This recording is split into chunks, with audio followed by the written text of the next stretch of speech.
Stream, I think, is started. I think if I refresh this... This is where we need Jack. Where the hell is Jack? Hey. All right, we're watching it here. I informed Jeremiah that he does not need paid this week. Yeah.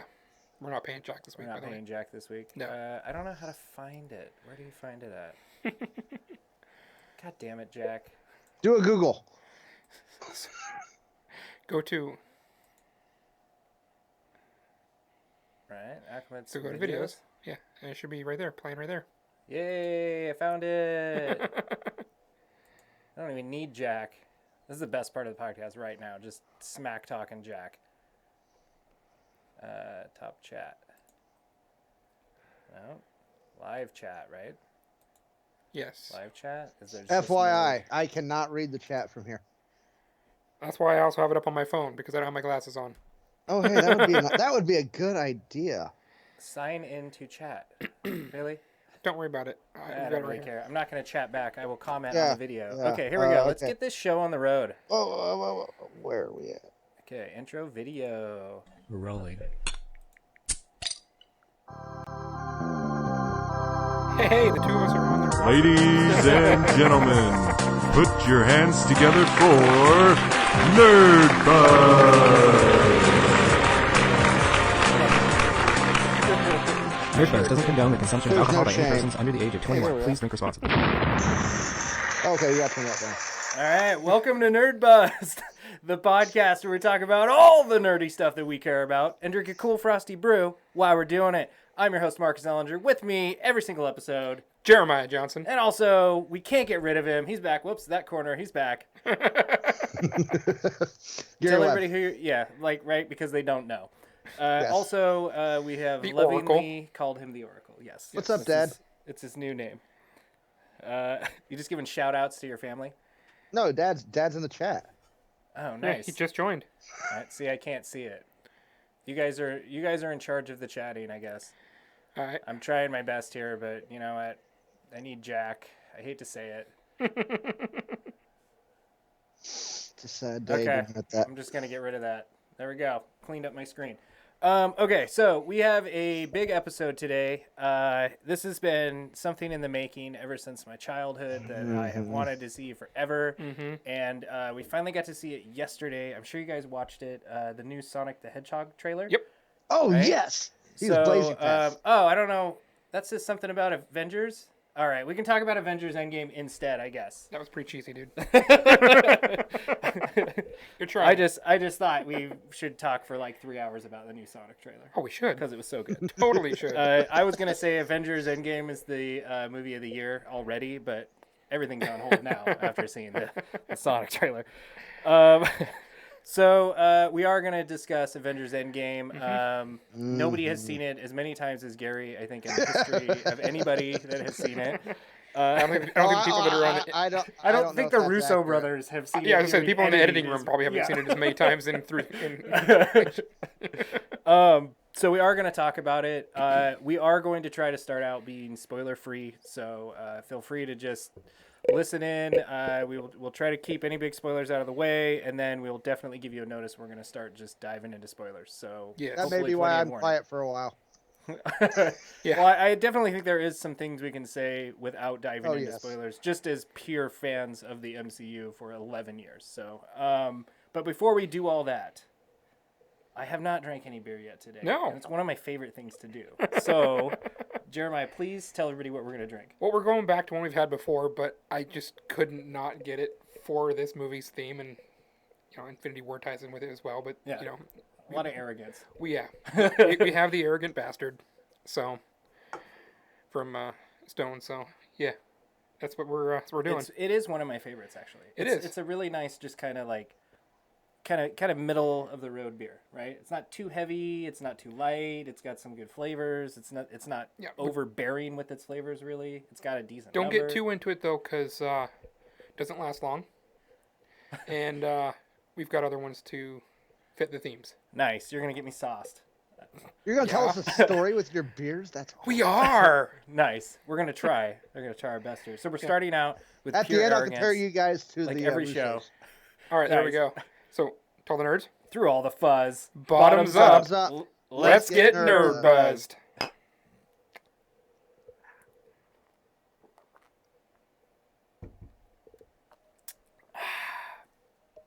Mm-hmm. Yum, yum, yum. It is a good beer. I like Stone. So, let's just dive into it. Okay. Right? Let's do it. 11 years, 22 movies. There have been other like movie franchises, like Star Wars is a big one that comes to mind, that have tried to do this big story or do like a big kind of like revival movie that's supposed to reinvigorate everybody and just make everybody excited, and it's supposed to just, you know, everybody's just going to be beyond stoked with it. And lots of time when that happens, we tend to be a little let down, right? Like we're just so stoked and we just build it up too much for ourselves, and it just can never measure up. It's impossible to meet expectations. Or just it totally is. Or just rely on technology to tell your story instead of telling a story. Yes, I think that's a good point, especially when talking about Endgame, because I think there is some really good just core movie making that went on during this movie. From the people that made it to the people that were in it, to there's so much. But I am so relieved because I'm not the biggest Infinity War fan, right? I don't hate it by any means, but it's not my favorite of the MCU movies, and it made me concerned going into Endgame. I would love to start out by just saying all concerns alleviated. I've never watched any sort of a just massive expectation movie and been so completely satisfied in so many ways that I really wasn't even expecting it to hit me. Except for what I think is hilarious is almost all of the tropes that you said you didn't want to see. They did, but they didn't do it in the way that you... No, which I think made it better for me, actually, right? Subverting the expectations. Yes, I was really concerned about some things that they would do. I hope they don't do this, and they did it. I hope they don't do that, and they did it, but not in that way. Oh, and also, to be fair, if you didn't watch our pregame show, we nailed some stuff, guys. Oh, yeah, we did. Some big things that happened in this movie we nailed. So I was pretty proud of us as a team. Yes. Go team, go. Nerdbuzzed assemble, right? Totally. I don't know if you've noticed yet, but since we've actually begun discussing it, since the show started, we just started discussing it. I have not been able to stop like grinning. Yeah, we've noticed. I mean, I can't keep a straight face. I mean, this is what this movie did. I just said that you can't meet expectations, but by God, they did it. It was the biggest expectations I'd ever had for a movie. Yeah. Totally. And they did it. Yes. I went. I don't know how many times Gary went and saw it. You're out of fingers. Can you even count that high, Gary? I'm at 4. 4. Okay. I went and saw it twice. I loved it even more the second time. I genuinely, totally, truly did. I really, really did. When Jeremiah showed up before this, I was actually watching Avengers, and the very first one, right? And even in that movie has these little subtle things that are even more special than it was since the last time I watched that one, which is my favorite of all the MCU movies, right? There are new things to love about that movie now. They totally because of it, created because of Endgame. They created the rewatchability for the whole series now. Yeah. Between Infinity War and this. Yeah, I think it even Endgame even validated. Maybe in a small degree, but it validated some of the other movies that we're not so fond of in the MCU, right? That was exactly what I was just getting ready to say. I was it really did. You don't want to say what the movie is, because that'd be a spoiler. But man, it makes you want to go back and watch it again, doesn't it? It totally does, yes. Which I give them huge props for. It really does. This movie felt like such a just love affair for the fans. Right, like this was such a tribute, thank you movie. It made me feel so good as a fan to watch this movie. It was like, yes, I can't even tell you. I'm so much more excited for all the other movies that came out before it now. It's like I feel like I was treated to such an amazing journey, full circle. Right, like there was nothing to be let down with. I'm grinning too, Gary. Still grinning, man. Your huge concern going in was that it would invalidate what had come before, and that it would make it kind of meaningless. And instead, it strengthened everything that came before, and that is just completely. So mind-boggling that they accomplished it, especially with that unmentioned movie. Yes. Oh, totally. Yeah. Well, and I think that there's things that happen in this movie too that have to carry on. Like they yes. they will go into the next movies. It is going to affect all the heroes from now on. It's going to validate future movies too, right? Like I'm So hard often, pressed to. What was that? so often we hear at everything changes and a marketing hype for so many different things, but Endgame really does change everything going forward. There's no way you can not have it impact everything from now on. Yeah. Yeah. Totally.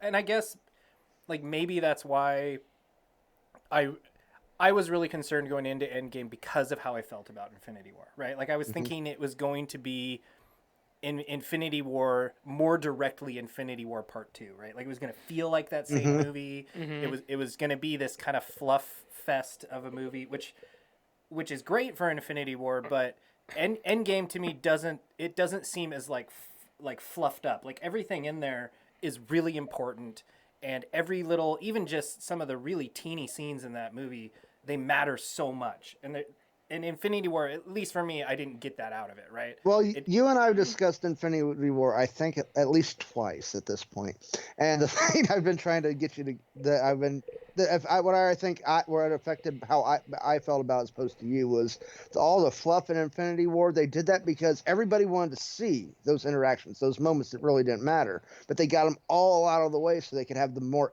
epic conclusion, which we got. Yeah. It really did feel different. Like it feels like they're like two completely different sides of a coin, right? It's like one's totally heads and one's tails, and I am a way bigger fan of the one we just got. I almost feel like this movie was like made for me as a fan, right? Yes, Whereas Infinity War, it was still good, and it was still really cool to watch all that craziness on screen and everything going on. But for me, as the fan through all these years, it seemed to lack the substance that Endgame has. Like Endgame has so much more meat to it, right? There's not nearly as much fat on that movie. Where Infinity War's got a lot of kind of, I mean, it's great because it adds flavor, right? But it's a lot of fat in that movie, and there's not a lot. You come away less satisfied, I guess, right? But it's setting you up for the punch or the snap. Yeah, it's true, and it is a part one. You know, I mean, it's like it's hard to get that full cycle in a part one of a 2-part movie. I think Infinity War, and the difference between Infinity War and Endgame though is Infinity War has that there's something we need to stop, and we still got the confidence that we can do it. And then Endgame is the oh my god, its realization has hit. We got to do it now. Oh yeah, you know, yes, I mean, and totally. it's that sombering moment. I think it's more of a smackdown for the team themselves. It's like, you know, Infinity War was lining it all up. This is all your guys' petty BS coming to a head, and now just get over it. Yeah, you know, and that's what it was, and it did that. Yes, I would totally agree. And I think that across the board, again, as far as the directors and even the actors, I really think that Endgame is some of the best MCU acting I've seen in all of the movies. Like, it felt like there was genuine emotions going on, and these people couldn't help but feel like this is also an 11-year journey for them, and they've made how many movies, and how much of their life has been involved with this. And you can see that come across in some of the scenes in that movie. It's like those are genuine emotions that person's feeling as they're also ending the journey with the MCU, it's right? changed their lives. Even, I mean, for us, we feel like it changed our lives. And I mean, in a way, it has. But I mean, it's fundamentally changed everything about them. Not a one of them, except for maybe Scarlett Johansson, who was on the rise, wasn't a celebrity. I mean, Robert Downey Jr. had all the problems. Chris Evans was known for what now? Damn it. You got to move your controller so you stay alive, Gary. Yes, as a matter of fact, I did. There we go. But yeah, I mean, it propelled all of them from, you know, not low tier actors, but, you know, not household names, to every one of them's a megastar now. Yeah. Oh yeah, and I think that where we're at right now, they are known as that character they portrayed, right? Oh yeah. Yes. Like, I mean, Robert Downey Jr. will forever be known as Iron Man. You know, Chris is going to be totally be Thor, and we have. I mean, just those people. Hemsworth, you mean? Yes, Hemsworth. Yeah. Sorry, all the Chris's, I get them confused in the MCU. But I mean, those are the characters they're going to be known as. I mean, that doesn't mean that they can't like maybe do something down the road that they will also get recognized for. But again, man, 11 years of doing that character and doing them so well, and then to end it like this, it's like, I mean, what an honor to them also, right? To look back and just what a sense of accomplishment that everybody involved with all of it must feel. They have to. As a fan, I feel that way, right? And all I did was watch them. And but I totally feel validated in all these like ridiculous nerd hours I've put into watching all these movies. Nope, it was some of the best. It was some of the best hours I've spent. It all in the end is so worth it. I'm ready to start watching them all again. Totally, right? I want to watch them all again and see all the little parts that just validate this movie even more, because I'm sure they're in there. I want to see this one again before I go back and watch the rest of them. I planned on doing that, but it just didn't happen. Didn't work out. Yeah. My last viewing ended an hour and a half ago. Mine would have had I been able to get out to it today, but I ended up family stuff, so. You had to do adult things before you could come on here and be a kid again. Pretty much. Yeah. Somebody gets their priorities in check. Yeah. I will say, as far as and then, like the different, you can't help but constantly compare these two movies. I think that's going to happen a lot in this discussion. We're going to compare Endgame to Infinity War. You just kind of have to, right? My biggest complaint about Infinity War was that it was called Avengers Infinity War, right? And there isn't much of an Avengers movie in Infinity War, because for me, the first Avengers movie is totally them becoming a team. Like it has Iron Man passing the mantle to Captain America to call the shots, right? And like step up and be the captain, and he gets accepted as that role. In the second Avengers movie, we kind of get, you really start to see the darker side of Tony come out, and his just personal blinded by his own ambitions that he can't see past anything else, and he starts to just become that darker person, and that starts to come out, which totally affects the team in this other way. They become more mature, and they feel the pressures of being a team. And then just the Avengers as a team, and they're them taking the next step as the team, and it again just felt so validating as the Avengers team movie. Yes. And that was my biggest complaint about Infinity War. I really wanted those moments. We went into it with such a rivalry between Captain America and Iron Man, and we didn't get any of it, right? Nothing in Infinity War. None of these major points that were such driving plot points in these movies, none of them got addressed. And we start to address a lot of those kind of things in Endgame, and it was so gratifying. That's a very, very good point, which I think you guys should discuss for a little bit. I'll be right back. I gotta go help Heidi in. All right. Do you think for you, I don't think when we were talking about Infinity War, you were quite as harsh on it as I was. Not nearly. I mean, you seem to come away more willing to just kind of accept the ride for what it was and just have fun with the film, right? Which I can do more now, I think. And even after seeing Endgame, I definitely can. Okay. Like, I have more fun. I've already watched Infinity War again, right? Since going to go see it. I watched it in between my two viewings of Endgame. Yeah. And it does make it more fun. Okay. It doesn't seem quite as dark as it did those other times I've watched it. And I don't know if it helps to know now where it all goes, right? But it does. It is more fun, I guess, is a better way to say it. I don't care so much about the little nitpicky things that I had issues with. Well, they addressed everything. One. Yeah. I really want to get to the spoiler part of it and do that, but we're not doing that yet. No, I can't do that yet. We will here in a few minutes. Yeah. When Gary gets back, we'll jump into some spoilers. Do you feel differently about Infinity War without spoiling anything from Endgame? Does it validate it more for you? Does it still kind of sit where it was?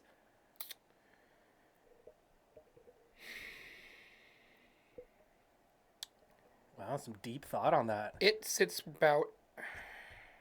Yeah, no, it sits where it did. It really does. It's... The only real cheesy parts in that movie that stick out to me were the Wakanda parts. Really, I mean... And that was just the In Infinity War, that's like the last third of the movie. Then. I know. Yeah. But I'm just saying that's the parts that just kind of just stick out as cheesy to me. Yeah. Um, Which I guess makes sense, right? Like Black Panther's pretty cheesy movie too. yeah, okay. Like but Wakanda and all that. No, but no, I'm saying like I'm talking about and that goes back to my earlier statement about the telling a story through technology, not telling a story through the writing. Yeah. And they literally ripped the droid battle scene out of Star Wars and just inserted it into Infinity War. Yeah. You know? Yeah.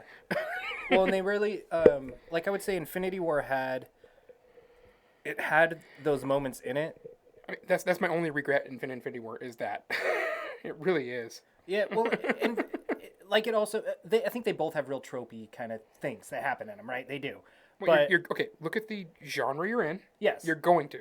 yeah, but That's I also kind also of- think that's a discredit to what they've done because I do think that they've basically redefined the superhero genre. Don't you think? Like Yes. they've validated superhero movies and what that just overarching experience can be. That they're more than just these one-dimensional characters, and Which is something we've been saying from the beginning is what Marvel made their name doing. yes. They made their name in yeah, the even person- we're talking even comic books. comic books. They made their name in the person, not the hero persona. Yes. That's what And that's- differentiated them from DC when, that's what started the whole Marvel method that revolutionized back in the 60s. And the That's Oracle their just defining- repeated everything I just said. Yeah, totally. That's what happens when you come in on the middle. Although I was agreeing with you, though. Yeah. You were. That's great. He's still gritting too, by the way. He has not stopped gritting this whole time. I've never seen the Oracle so happy. I know. He should have predicted that, right? No. Close. I wasn't gonna go into it even with like getting close to how excited I left that theater. I left that theater. Oh, I know. So I remember I just left and like I had tears in my eyes. My cheeks hurt. I like cried because it was awesome and I was living this like boyhood fantasy. And I also cried like genuine emotional tears at a couple points in that movie. Like when you watch it and think of everything going on around those scenes, I couldn't help it, man. They don't have an end credit scene. But the credits was one of the most like just like in the freaking Yeah. moments for me. It was just that was like just kind of when I was like, I can't leave right now. I gotta watch this. Yeah. I I think it's safe to say. What was that? Go for it. The second viewing, the emotional beats hit me a lot harder than they did the first time. Me too, definitely. Because the first time you were on that adrenaline rush where we're finally getting to watch it, and I mean, a lot of the emotional moments we kind of expected. So, Yeah. although there was at least one that I didn't, but but I mean, you're so amped up on adrenaline and being there in the moment. That's why it was so nice the second time because you knew what was coming. There wasn't the surprises, so you could focus more on the tension and such, and the quieter moments. Even never mind. That was very in spoiler territory. You talk now. You talk now. Yeah. Well, I think we should start jumping into some spoilers, but first, I definitely want to say, So do you think it's worth watching? yes, I definitely think it's worth watching. How many times? Especially if you're. I am going to buy this Blu-ray the instant I can and put it into my whatever player and watch it again. The moment I can. I have already had a couple friends ask me if I've seen it because they want to go see it in the theater, and my responses to all of them have been yes, and I would totally go see it again. Please let me know when you're going to go see it. Yep. I will go see this movie. I would not have a hard time. Have an issue with seeing it 2 to maybe 3 more times in the theater. If I had friends that wanted to, I would not even look at that as like a chore at all. I would totally enjoy it every time. And I'd be embarrassed because I'd probably cry again in front of my friend. Yeah. Well, if you start driving tomorrow and I start driving, we can see on Thursday. We can meet up. Let's just take call in sick for a couple days and we'll meet up it'll be all somewhere. We have to see it at least twice if we do that, Gary. We have like back-to-back viewings. Well, that makes sense because that put me at 6 viewings, and there's the 6 core original Avengers. There you go. Yeah. I think that Just pick your feet up for him to sweep underneath it when your guys are sitting there. yeah. I don't know that I would say that that like in all the history of filmmaking that this is the unicorn film. But man, as far as like expectations and rounding out this awesome journey, and this is a unicorn. I've never watched a movie or anything like a TV series, like with a season finale or anything like that, like a revival show where it got canceled and they come back with something that you've always wanted after years. I've never watched anything with that kind of an expectation and have it deliver just in the way that this movie did. So in that regard, it is a unicorn, and you have to go see this movie. You totally do. Yeah. I have never seen a movie more than once in theaters until in this. I have Out never of all the other MCU movies, not even Infinity War? Nope. I'm like, you know what? I'll wait. I paid my money. That's good enough. I don't know if we discussed this, but I've seen it 4 times now. Yeah. I want my $8 back. Yeah. I think I saw it Friday, and then the next day I went and saw it. My parents wanted to go see it, and I was like, well, yeah, let me jump in. I'm going with you. I want to see it again. And I was immediately on board. And I get the impression I'm going to go see it in a few days with one of my other friends, too. Nice. So, yeah. Thursday, Friday, Monday, and today. Yeah. If you listen to any of the other Nerdbuzzed shows that we've had, or like the Infinity Wars, or we've done all of the movies, I think, as MCU reviews. And if you've known anything I've had to say, I can nitpick the heck out of a movie, right? But anything I have with an issue with this movie, which I'll be upfront and say that it's not. There are some moments and things that happen in this movie that I think are slight cop-outs maybe, but it doesn't matter. Like there's so much awesomeness and validation in the rest of this movie, it just doesn't even matter. I don't even sort of care. Mm-hmm. There are many movies that are more technically perfect and, hit all the perfect notes and are more fundamentally sound movies, but there's not a doubt in my mind that this is my favorite movie I've ever seen. This is sitting pretty close after Top Gun on my list, and the first Avengers. It is right up there with them. That's a big compliment, by the way. I understand. So let's see. I have it here. I will flash it for those that aren't listening. I say we dive in, guys. Right? We're all in agreement. This movie is phenomenal. Go see it. It will meet your expectations. Yes. Even though I feel like it's like the 4th of July when I invite somebody to the lake. Right? And I'm like talking about this is going to blow your mind and like it's going to be insane. And then by the time we go there to watch the fireworks, I'm always like, did I oversell it? And then afterwards I'm like, nope. And I don't think we have done that with this movie. This is totally around the 4th of July. Go see this. Yes. So here, I'm going to do it. He's doing it right now. There you go. Spoilers. So we are going to get into those.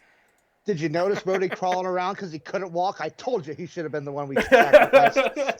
He's chomping at the bit to get that out of there. Huh? I was shocked that he was crawling around because he was walking fine before. He had to get out of it. That's the only way he could free himself, so he could try to save Rocket. Yep.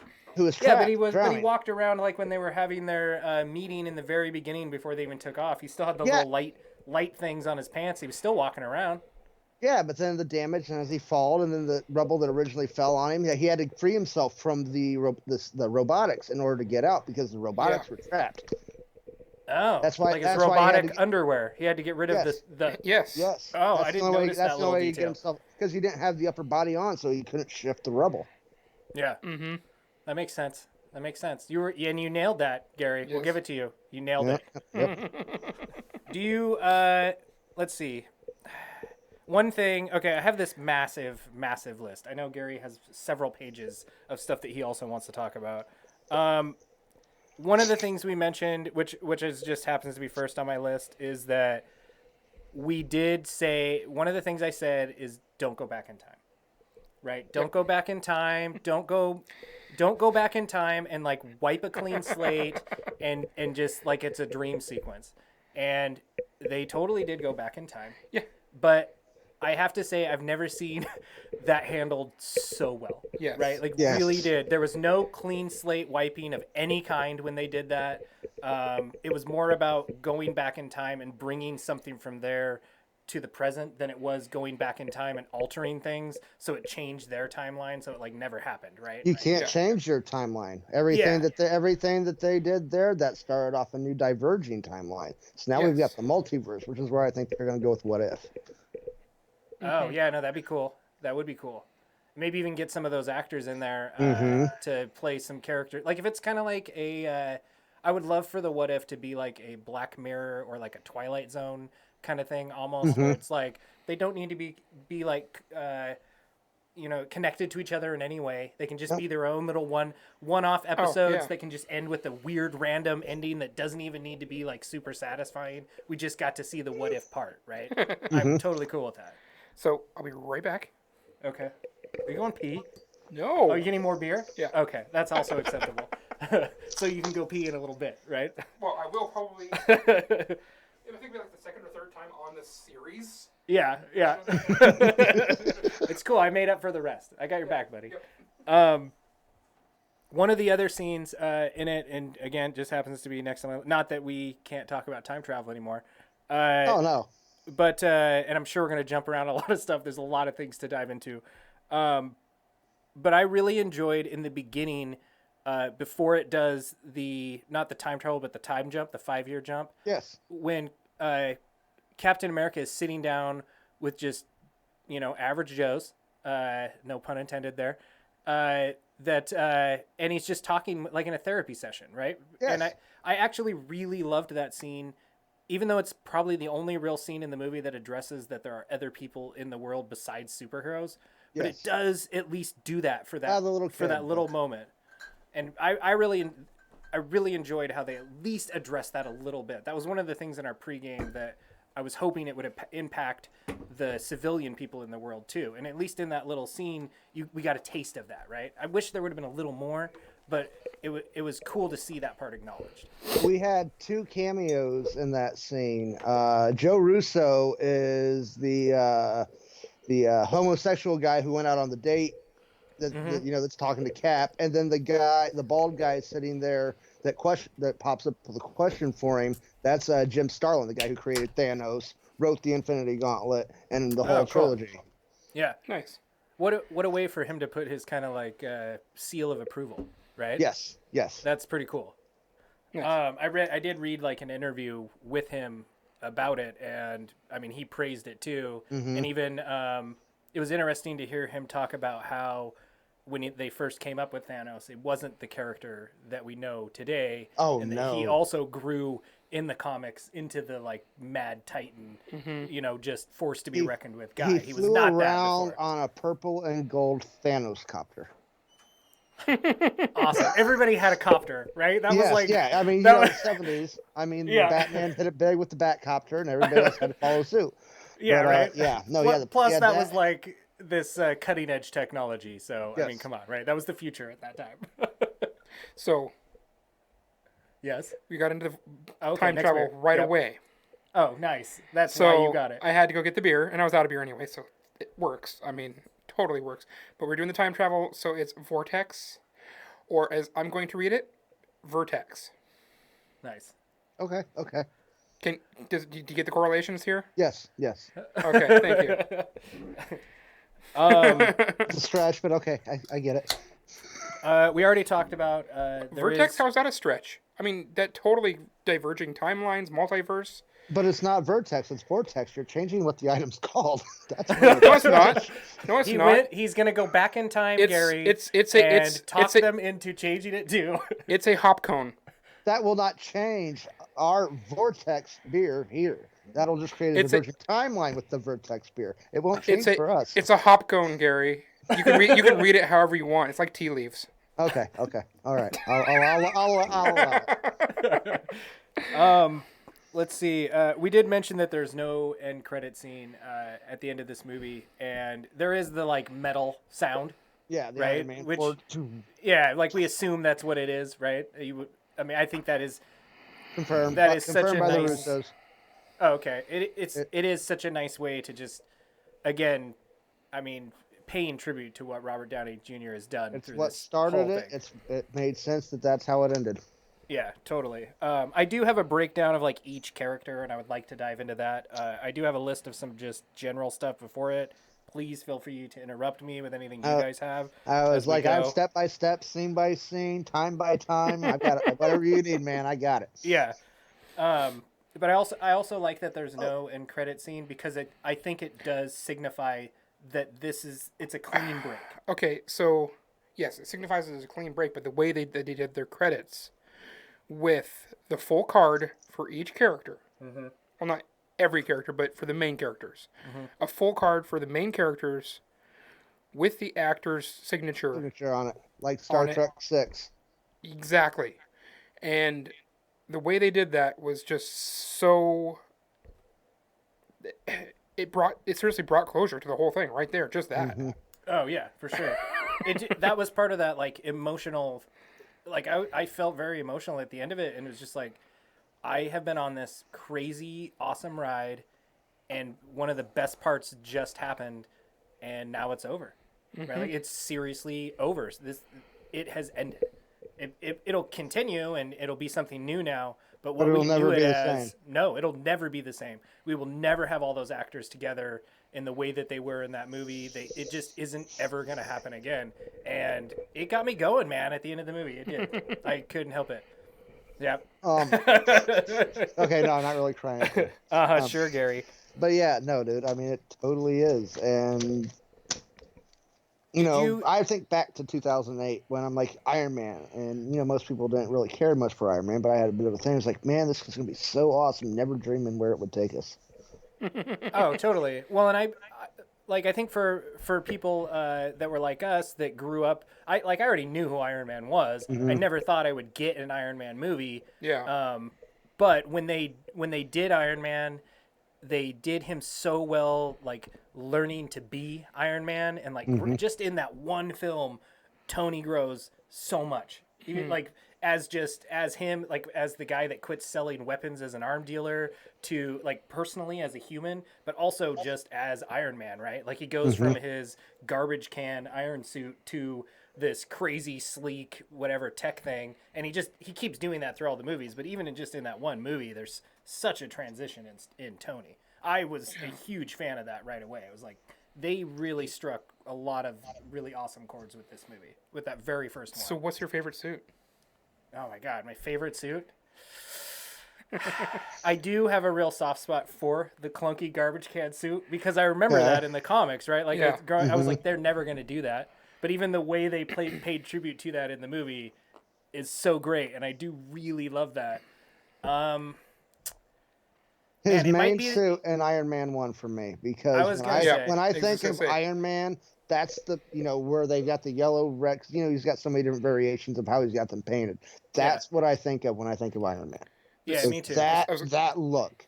Well, and the round chest piece, right? Like he loses the round after that. And I remember in the comics, I was when I was way into it and I knew of Iron Man, he had the round one, right? It wasn't until later that he got into the more triangle shape. And so again, for me, that scratched so many nostalgic itches. I have to love that one the best. I was gonna say that first suit that required it to be put on piece by piece and screwed together.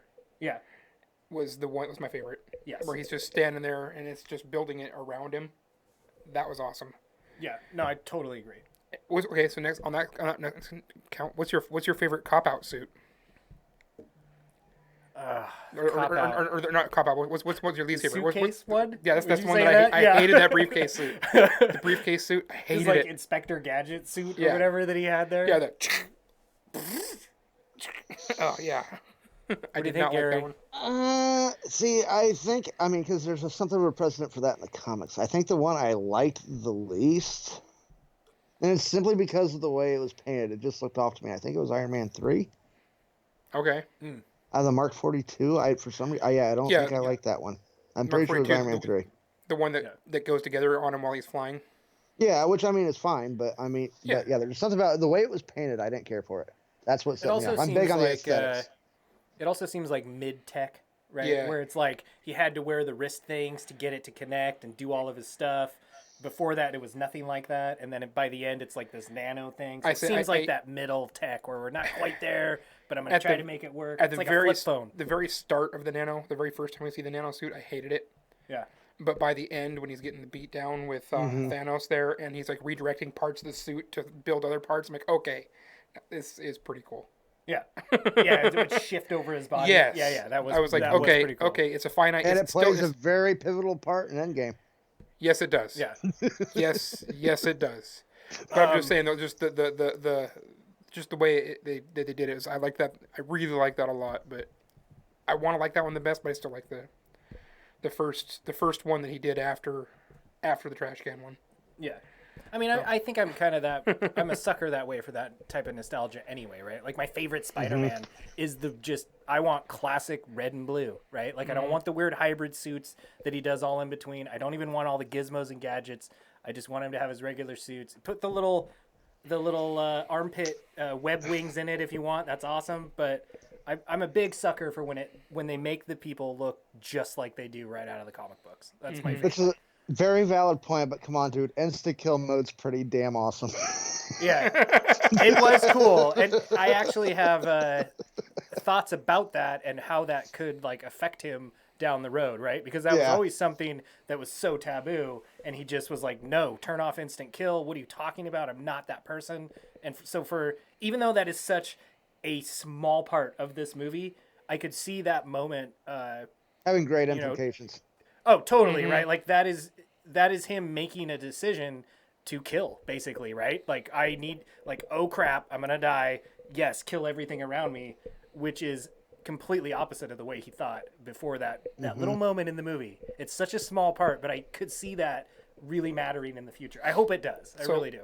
When what you're going there with something like that is I think Spider-Man's going to be our forefront, our head carrier.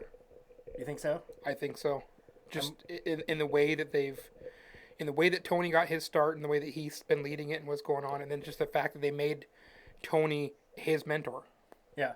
You think he could fill the shoes? I think that's where it's going. My biggest concern, if that's the case, is that I think it means, like Tony, that Peter is headed down a dark path. And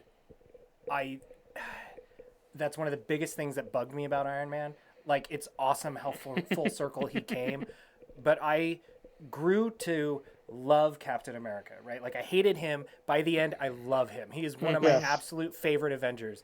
I really didn't like him in the beginning, but Iron Man was the exact opposite. I loved him in that first movie. The second movie, he starts to get a little, it's still pretty good, but he starts to get a little jaded. By the third movie, with his weird, like, emotional breakdowns, and, like, it was like, oh my God. And then you get Avengers 2, where it's just like, he doesn't care about anyone other than himself, right? Like, I think he does, but it's so self-centered the way he goes about it. It's like, I just grew to kind of hate Tony by the end. And then he does redeem himself in this, and he comes full circle, which is great. Oh, yeah. I mean, him and Cap almost, like, flop spots a little bit by the end, right? Oh, yeah. Cap's season life for himself while Iron Man's laying down on the wire.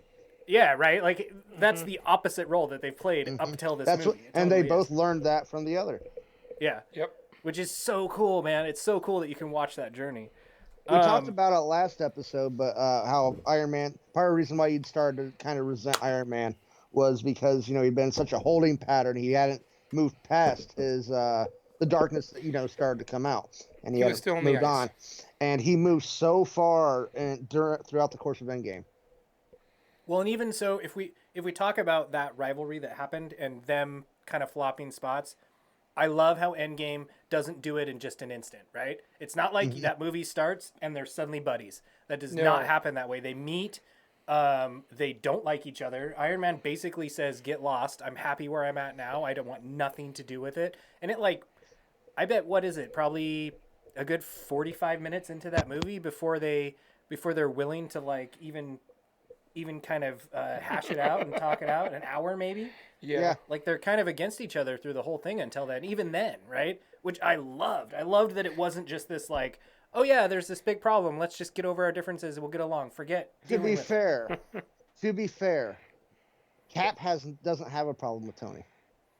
It's all Tony against Cap. Yes. And as you see when he comes off the ship after he's finally rescued and he's in that shell-shocked state, and you see him move into the aggressive anger. How much of the Tony against Cap is Tony against his dad? Seriously, I mean... Yeah. The daddy issues things is a lot of that. Yeah, I mean, I could...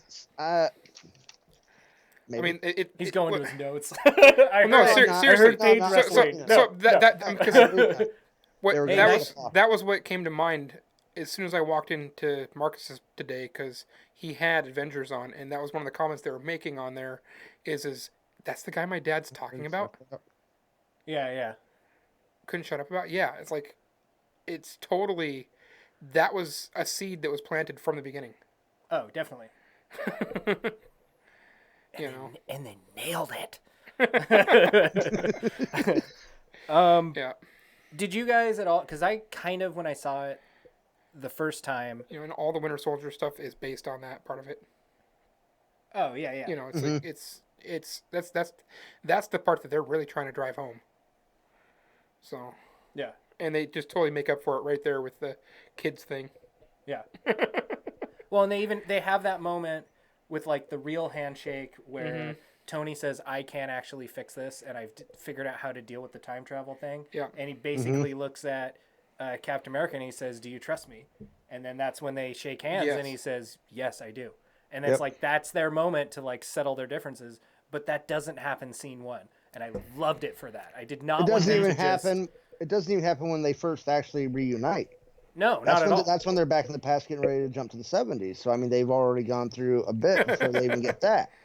Yeah, totally. And I love that they drug that out for us, right? That wasn't just that wasn't something they just swept under the rug, because that was something I wanted so bad in Infinity War. I wanted them to at least address it. Like, they didn't need to get over it in Infinity War, but let them have that moment and show that tension between them still. And we got a little bit of it with like the not being able to call, but that was it, right? Like, as far as Infinity War was, they weren't even in the same galaxy, right? Yeah. Like, they were completely different ends of the spectrum as far as what was going on. Okay, so of the we nailed it, we called it, and we don't want to see it cop outs, that was the one that does stick. What? Is Captain America or Captain Marvel just shows up and rescues him? No. I don't think so. So you've seen the Captain Marvel post-credit scene, right? Where she shows up, asks, "Where's Nick?" What if that happened? And that's when she finds out everything that happened. So she was there on Earth. That happened in Captain Marvel. That didn't happen in Endgame. They let tell Captain Marvel what happened. And so she goes out there to go see then. So she's not just randomly finding him. She knows where Tony went. That's and kinda so how she's I out took there it. looking for it. Yes. Yeah. It wasn't just a random happenstance. No, I took it more as a random happenstance. Maybe I need to see it again to get more out of that. But Oh yeah, I took because the Marvel Captain scene Marvel. was never in Endgame. That you never see that where No. she comes in and asks, "Where's Nick?" No, I know that. Well, you see But if- parts of it. You see the part where like Thor calls his hammer over and does his little like "I like her" or whatever, right? Or is No, that? no. That wasn't in that. That's Infinity War. Scene. Oh yeah. Or no. I mean, Endgame. That's That was Endgame, not Infinity that was War. the commercial. Yeah. That's true. Yep, Yeah, that that is was the commercial. commercial. Yeah, that whole scene where she just shows up and the beeper stops. We never got any of that. Yes. So if that happened during Captain Marvel, and from there she then goes out to find Tony, who they think maybe one of the signals did get back to Earth, from the message he's sending. And so that's why she's out there specifically looking for Tony. At least that's how I want to see it. I don't want to just say, "Oh yeah, she's happened to be flying by and there was Tony Stark." Yeah, I took it as that she had already met the Avengers. We And the saw hero- that in Captain America or in Captain Marvel, and then we kind of get some aftermath in Endgame. Okay. I think It Endgame did kind not of takes come across- liberties it did in not come ways across- like that. It did not come across to me that way when I saw it. None of the heroes on So- Earth batted an eyelash when Captain Marvel was there, No. as if they had met her previously. Yeah. That's true. Okay, that's a good point. Yeah. Did you guys feel like when you watched it the first time that like the first third of it, which is an hour, right? Mm-hmm. What came across a little slow? Like, I know we did get our first Thanos encounter, right? But really, That's after the first 10 minutes. That's the first. Yeah, like that's the 11 first minutes, I 10 think. minutes. That was yeah. okay. That was the most abrasive, like shocking thing to me when I was watching it. Was like, no, they can't. No, this is moving too fast. No, this is too. No, you guys can't do this fast. This is What the? I went for the head. Yeah. What just happened? Well, and I totally agree. That was like this bombardment of things that was happening, and I didn't know what to think either in the theater. But then after that, it takes such a pace difference. Oh, it does. Right? It goes so slow after that. And it does, but it fits. it's so Why? validated. Yeah. The instant it starts happening, I could immediately feel what was going to happen later in the movie. And it made sense why they were spending so much time on those things, right? It's like, we're going to really emphasize how important these people are and everything that matters that they've done before we get to this climax, right? Like, you need to appreciate it, which I thought was a nice way for people that maybe hadn't seen all the movies, right? To give them some backstory and flesh out these characters and validate them and give their importance before they really dived into all the aftermath. But even as like somebody that's seen all the movies countless times, it was still fresh and new, and I really enjoyed it. It didn't feel rehashed. It was a really ingenious way to like re-emphasize all that stuff. Like go ahead. And while we hear Gary's thought on this, why don't you try a different beer? Oh, thanks. Yeah. Shut my mouth. Drink more beers, we say. I like the the sad emotional moments. I felt I appreciated it even more on the second viewing because I wasn't so anxious. Okay, where are we going from here? They just killed Thanos in the first 10 minutes, and then they pump those brakes hard. Yeah, and I mean, it's not that it didn't bother me. I enjoyed it at the first viewing, but the second viewing, again, without the anticipation build up, I enjoyed it even more. And like I've talked about, most of my friends, aren't as into it as say maybe we are. I thought most of them did not care for that, the exposition and all of that. They liked the beginning, they liked a bit of the heist caper, and then they liked the very end. But the real slow time there as they're gathering the team. Oh, I totally was an appreciate issue for the slow them. time. And it's one of the things you brought up to me, and I keep waiting for you to bring it up because I want to talk about it, but I want you to bring it up first. Which page? Yeah, I think those slow moments in the movie, though, are what validates it as a good movie. Like, those are some of the best acting points. They're some of the best writing points. Some of the best drawing to all the old stuff. I was going to say New Asgard, Trondheim, Norway. What? I missed it. New Asgard. Oh, we're jumping to there. Well, okay, yeah, Fat Thor. I love Fat Thor, and I especially love. Remember, he pulled off the cheerleader waving the pom-poms with the double axes, just like I said. Yep. Yes. I did not expect him to be that obese.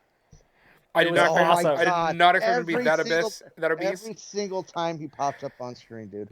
He doesn't have to do anything. He just stand there, and it's hilarious. I was going to say, that said, though, when he called down his armor, when he called down his armor, and he immediately got the braided beard and everything, that was amazing. Dude, that's my favorite Thor ever. That was pretty cool. That was freaking awesome.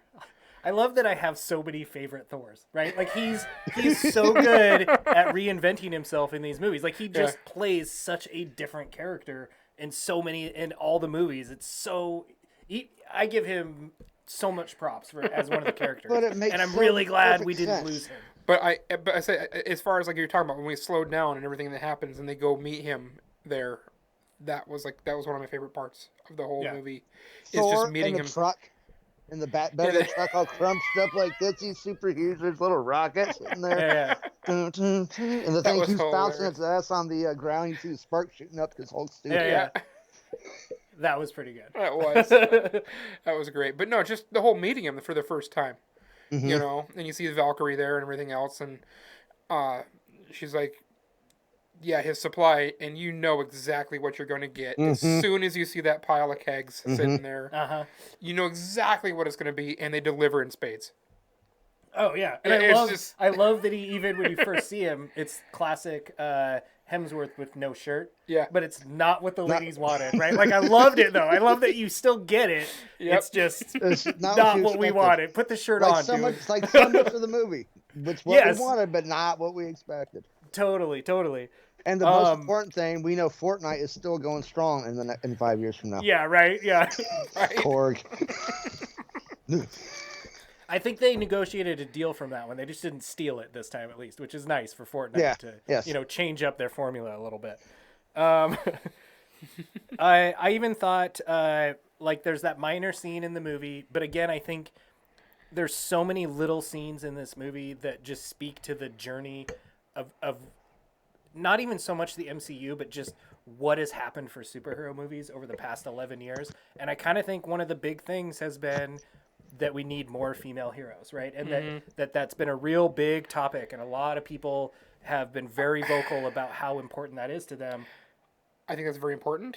Yeah. I love that they had their moment and they acknowledged that. Yes. And they're like, hey, no, we've had heroes. Here they are. Boom. I still don't think they showcased them quite as well as they could have. I don't know. Like, they didn't give them a bunch of spotlight, right? Well, okay. I mean, so it's like, here it is. And then they start to go into this, what would have been a great, just montage hack and slash move through the deal. And then they cut to something else. Yeah. And I get that they needed to because of the pace of the movie and the time and all of this. But they could have given 4 more minutes to that and made it a 3-hour and 4-minute movie. Yeah. And I would have been okay with it. I think they would really appreciated the scene. I loved that they did it. I appreciated it. And it completely acknowledged that moment represents it. It maybe doesn't represent that part of this whole superhero journey just as a whole. Outside and I wanted to see Mantis actually be used. I'm sorry, but they didn't. The chick with the antennas. She doesn't get it. They cut to her in that scene exactly, and then it's just that. It's like, but I mean, how awesome would it have been to have, I don't know, the Scarlet Witch just like aura her up and throw her forward and have her just like reach forward and just touch somebody and they just collapse. And as soon as they collapse, the other gal comes over the top and smacks somebody else down. And yeah, but I also think, I also think though, like in that scene, just the fact that they even put that scene in the movie is a big acknowledgement to take the time to do that, because there are so many other characters in this movie that really get overshadowed and do not get their time in the spotlight at all, right? Like they're you just see them. They really don't even get many speaking lines in this movie. Well, so for them to even do that in the movie and give any them, of the Pims. Yeah, right. Yeah. Serious, all 3 of them. Yeah. It's my issue with the whole A-Force scene was Natasha should have been there. I mean, if they were going to have the big all the Marvel female heroes moment, I mean, I understand that she had to be sacrificed for the story, but maybe they could have had it some other way. Moment though. She really did get her moment. Yeah. Well, and to be fair, she's been there since movie 3? Yes, I remember. Right, and she's been a pretty massive character. Like, that's why she's probably one of the most important supporting actresses through the whole thing, right? Like, she's one all about the peanut butter sandwiches, man. Yeah, and she was the leader. I mean, basically, she was in the she sat in the throne, right, while everything was going down. She was the new Fury in this new post-apocalyptic world. She was Nick Fury.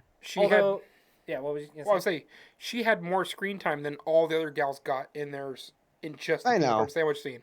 Yeah, totally. Although I would agree, again, because of the impact of some of the other scenes that were so important in this movie, I even feel like Black Widow got a little overshadowed too. Mm-hmm. Like she has some major moments in this movie, but it all gets a little overshadowed by those 2 main people at the end. It just her dying though surprised me more than anything else I think that happened in this movie. Yeah, really? Me too. See, I wasn't surprised. She's got the movie coming out, so I know she's got the movie coming out, but I was so just it could be either one of them before I even went in. Mm-hmm. But I knew one of those 2 was going.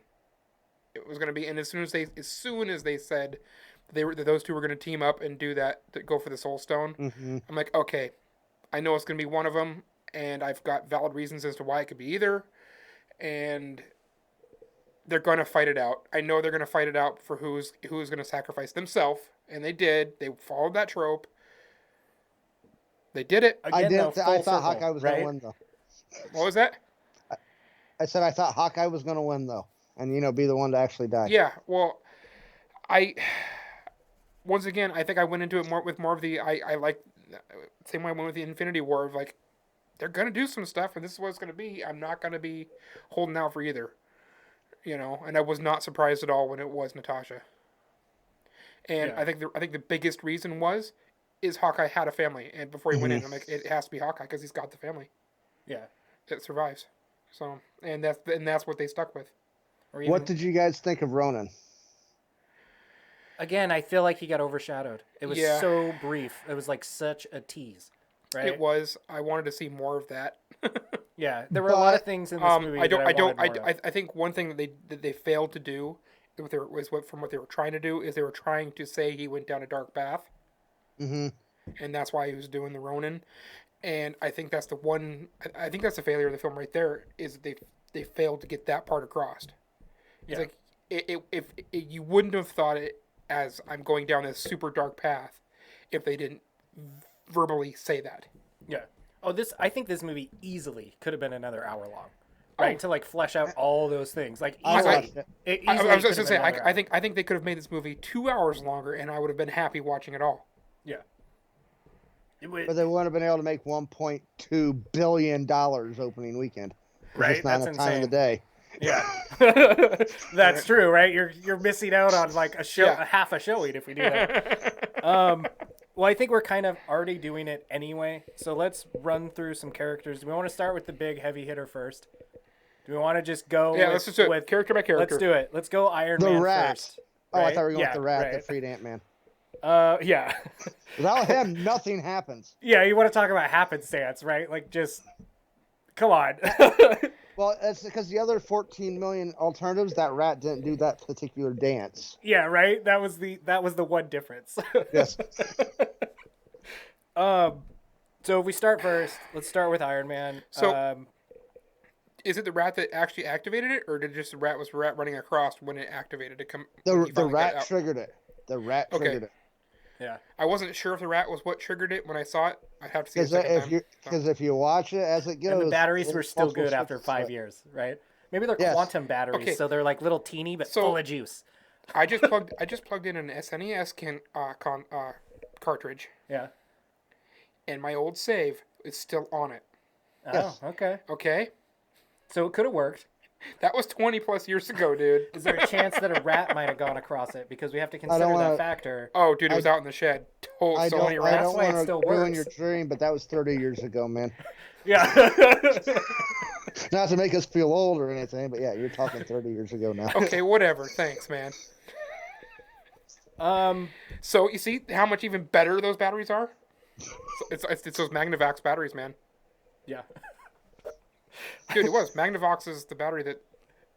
I was assuming there was like crumbs from a peanut butter sandwich in there, like Black Widow had visited the van or like something, maybe. Maybe? I don't know.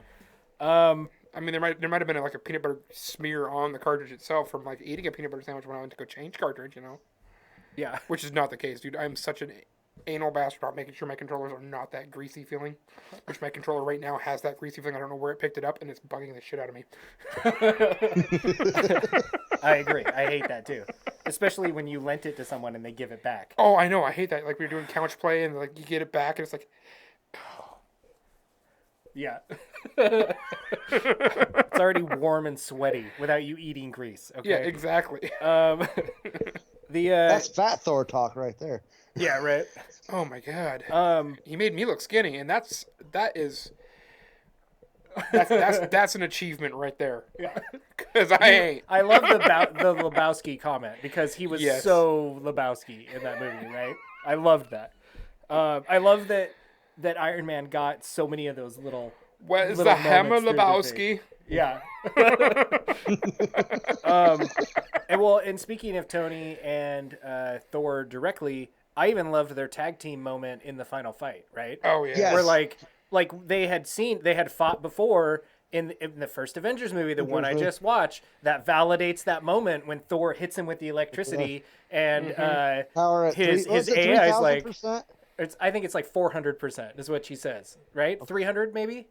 Anyway, it's way beyond what it should be, and Iron Man just kind of cocks his head and goes, "Yeah, what do you know?" and hauls it back, right? And in this one, it's like, "We've done this before. Hit me, Thor. I built it in this time. Let's do this." And he has several moments in this movie that are that, right? That bring all these other movies full circle.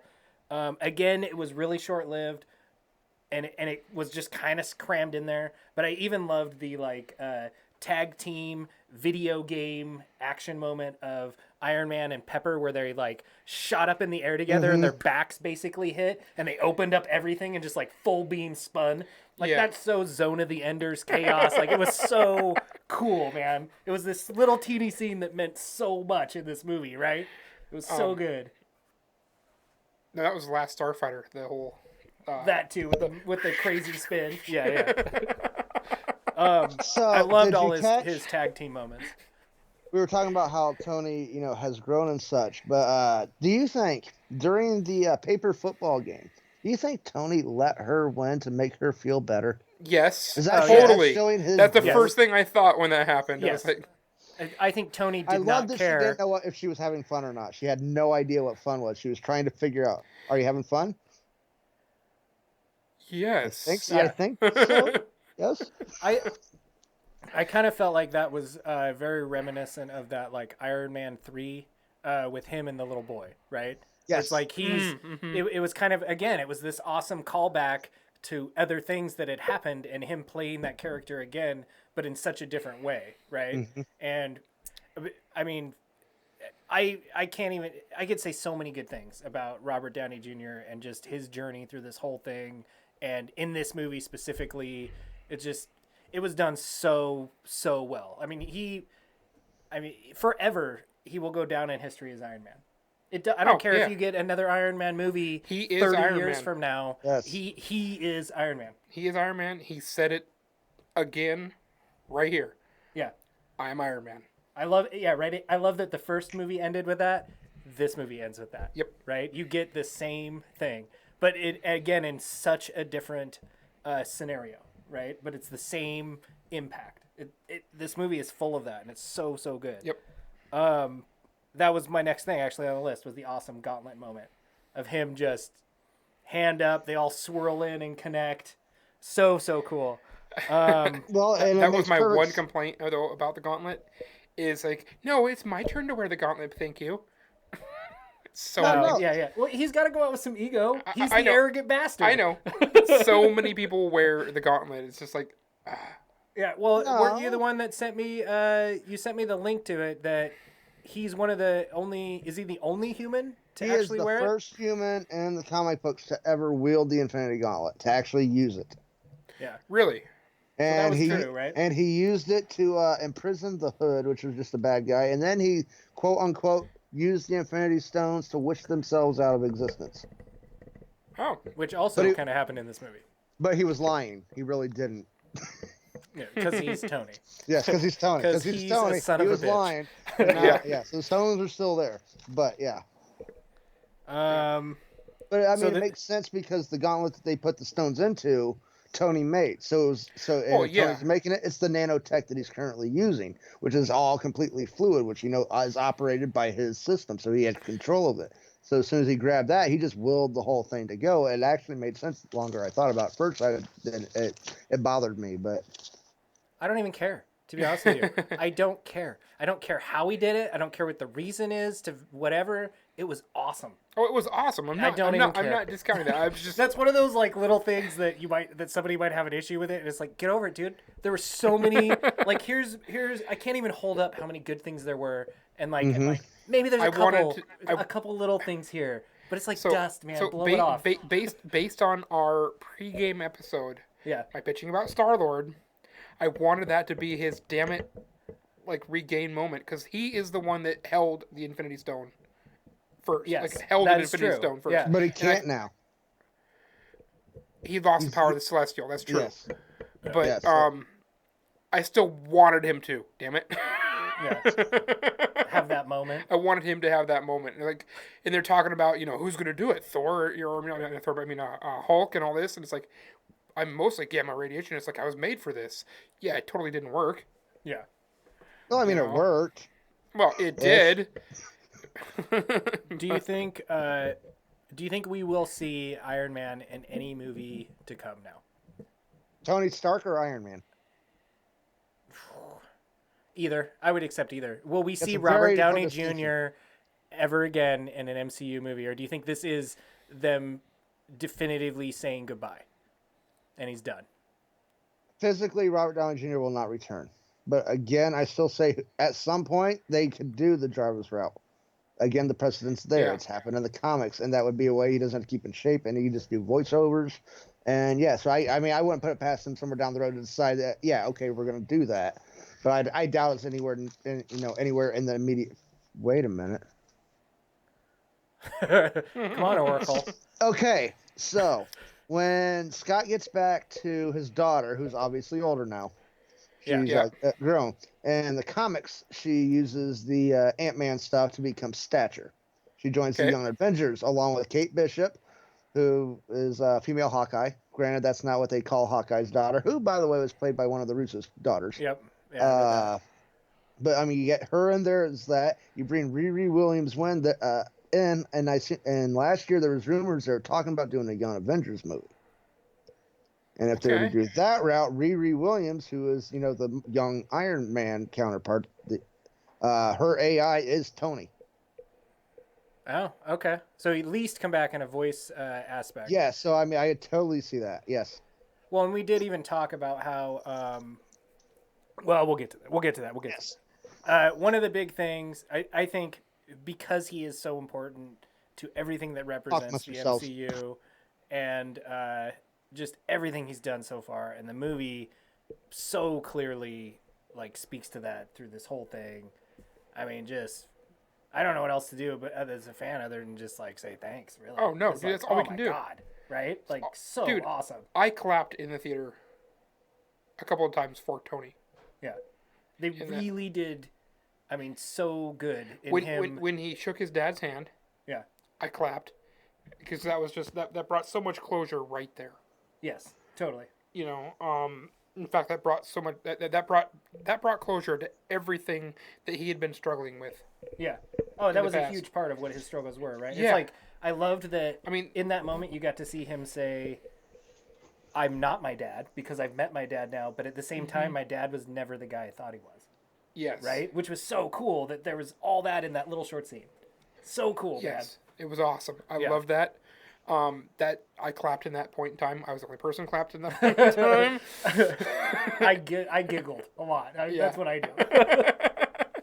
I did that. I couldn't giggle. I had the tears running down my cheeks. I had overwhelmed with just getting to see these things I imagined as a kid happen on screen, giggle tears, but genuine emotional tears too, happened in this movie, and that doesn't happen with me for a lot of movies, but I just couldn't help it. You couldn't help it, especially when he dies in it, and even when Pepper, Spider-Man has his moment, then Pepper comes up and says it's okay, we'll be fine, and you're sitting there in the theater just going, it's really over. It really is ending, and we're watching this happen. It's that's insane. It's crazy. Hollywood rule number 1: they're not dead unless you see the body, and well, there it is. Yeah, right. No, it was really. That was one of the best parts of the movie. He has been one of the best parts of the MCU, and they did not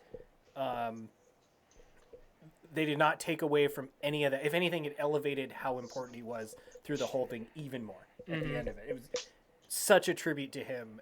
Can you hear me? Done so well. Yes, we can. Can you hear us? Okay, my controller's not syncing back to my console, so I guess change my setup a little bit. 1 second. Awesome. If it was a PlayStation, all you need is a freaking USB cord, and it just plugs right in. Yeah. Well, I mean, I have that, but I've got my hard drive hooked up. I have my webcam hooked up. Well, if you got a PS4 Pro, you got 3 USB. I have one of those. I can't get it to work. That's true. Let's not talk about it. Although I did notice you're wearing a pretty kick-ass shirt today. That I am. Yeah, no, as it's you've freaking been awesome. getting up and down. Similar to this one. I was going to mention that we matched earlier, but then I realized nobody else can see my shirt. So. So if we jump into the next big character for this movie, I think you have to give the next nod to Captain America. Yes, we do. Right? He's the next one on my list. I kind of tried to put them in somewhat of an order of importance. One of the big things that we mentioned when we were talking on our pregame Avengers was totally Gary wanted Avengers Assemble. We started talking about hammers and axes and could he pick it up? Would it be the axe? And oh my God, we got Mjolnir in his hand while he holds it up and says Avengers Assemble. Yep. Did we nail that or what, dude? I said the axe though. Yeah, Stormbreaker in his hand too. Because Thor's like, no, you take the little. Yeah. I know. But I said it was going to be Stormbreaker. I even though I thought he'd pick up Mjolnir, I didn't think Mjolnir was going to come to him. Oh, yeah. And that totally happened, and that was and as soon as you saw Thor all held down there, and it starts moving. I'm like going, oh no, they're going to do it. They're going to right into his hand, and I'm like, they did it.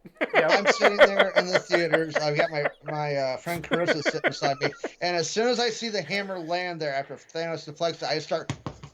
It's happened. It's happened right now. Just wait. Yeah. I know, totally. I was doing the same thing, man. First time was my wife, and then my mom sitting to the left of me, and I'm like, he's gonna say it. He's gonna say it. It's been 11 years. He's gonna say it. The hammer's lifting to him. He's gonna do it, and then he totally did. And I giggled so loud in the theater. Even today, I still get chills. Even today, when I watch it, I still got chills. I still got a little misty-eyed at it. I'm like, this is so amazing. Yeah, right. It was like we've been waiting for this, and they did it so well. Even the awesome shield hammer combo. Oh, that was awesome. He ricocheted the shield through the hammer behind him. It hit there. Yes. The sound wave. Yeah. Yep. It hit Thanos from behind as he came right back up. Then he starts wielding the lightning on top of it. Yeah. And I will say, after the first viewing, I really felt like, what was that tease? Like, that was such a tease moment, because it's there and it's gone, right? Yep. Like, you just get it for this instance. But when I saw it the second time, I was like, nope, that's how it needs to be. Like, if you gave me too much of that, it wouldn't be special for those 20, 30 seconds, because it's really all it was. I don't even know that it was more than a minute, right? That he actually was just awesome dual wielding his shield and the hammer. But when he does, man, I will. If it was a VHS, it wouldn't work anymore. So right, that one scene in that movie, I'd ruin it. You're the Oracle here. What is Thanos' dual blade weapon made out of? Actually, I have to fail you on this one. I'm not sure. Is that it's not a weapon I'm really familiar with him using in the comics?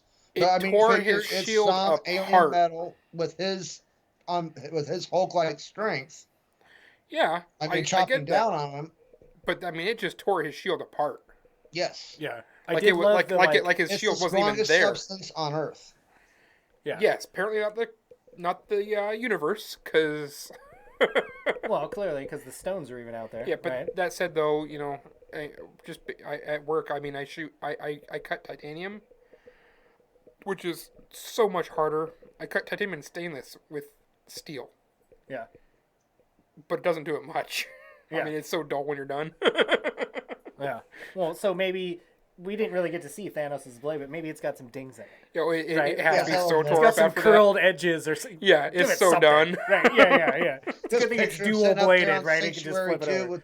With the grindstone, whetstone. Yeah. Yeah, right. It can only be 3 hours. They had to edit. Well, some stuff out. it's gonna be clouds of dust just moving back and forth over it. Yeah. Let's see. I will say I had heard that a lot of it was CGI, but even still, the aging of Captain America at the end of it, that was some of the best aging makeup CGI that I think, as far as I've ever seen anybody do in a movie, hands down one of the best. It was very believable that it was him sitting there as an old man. Yeah. I paid extra attention today to his voice. Because that was done, there was no alteration done to it at all. That was just pure Chris Evans, and oh my God, he nailed it. Yes. I mean, it was something small, but I read something where they were talking about, and where it was talking about how it was 95% CG, 5% makeup for the face, but the voice was all him. So today I paid extra attention to it, and I mean, man, he's got that breathless, weakness to his voice, which I mean, he's clearly not, and he pulled that off. Nice. No, totally. And even I love that part, and right there. How much did we nail that right there? It went to freaking Falcon. Yeah. I mean, yeah, which again is an awesome. I think the MCU is so good about acknowledging at least what happens in the comics, whether or not they will directly go down that path. They're pretty good at doing something blatant in a movie to where it's we're aware that we're at least changing something, or at least this is how it happened in the comics, right? Whether or not that's how it'll go forward, we give you this brief moment of we know, right? We know what we're doing. Yeah. And I love that scene. I feel like Bucky got overshadowed, but yes, Bucky totally did. But you were the first one to say you didn't care for his acting and the way he played the character. Really, yeah. So he's a greaseball he didn't have the weirdo. hair. Did you notice? It's No, he didn't. washed now. Oh, nice. I bet he's washing his hair with vibranium. It's like, right? No, It's in everything. No, I don't know what vibranium is, Marcus. It seems to be the most versatile substance in the world that can be used for This anything. is true, but it's not water. He's been 5 years away from there. Yeah. While washing his hair with vibranium shampoo. No. He was Maybe just there washing his hair with vibranium, and that one was all greasy and gross. Oh, okay. Maybe he just washed Apparently, his hair. that's not the one thing vibranium's not good for. Yeah. See, at first, the old man Cap thing bothered me. Yeah? Why Did is it that? really? I'm like, okay, so he went back in time, then he stayed with Peggy, which we know creates a divergent timeline. How does he get back to ours? Because it's his past. Yeah, I thought that too. Well, I think he hangs out there. He gets old, does his whole thing, and then hits his whatever thing and comes back because she died in which movie did she die in? The second Avengers movie? Second Avengers or second Captain? Winter I think it Soldier. was second.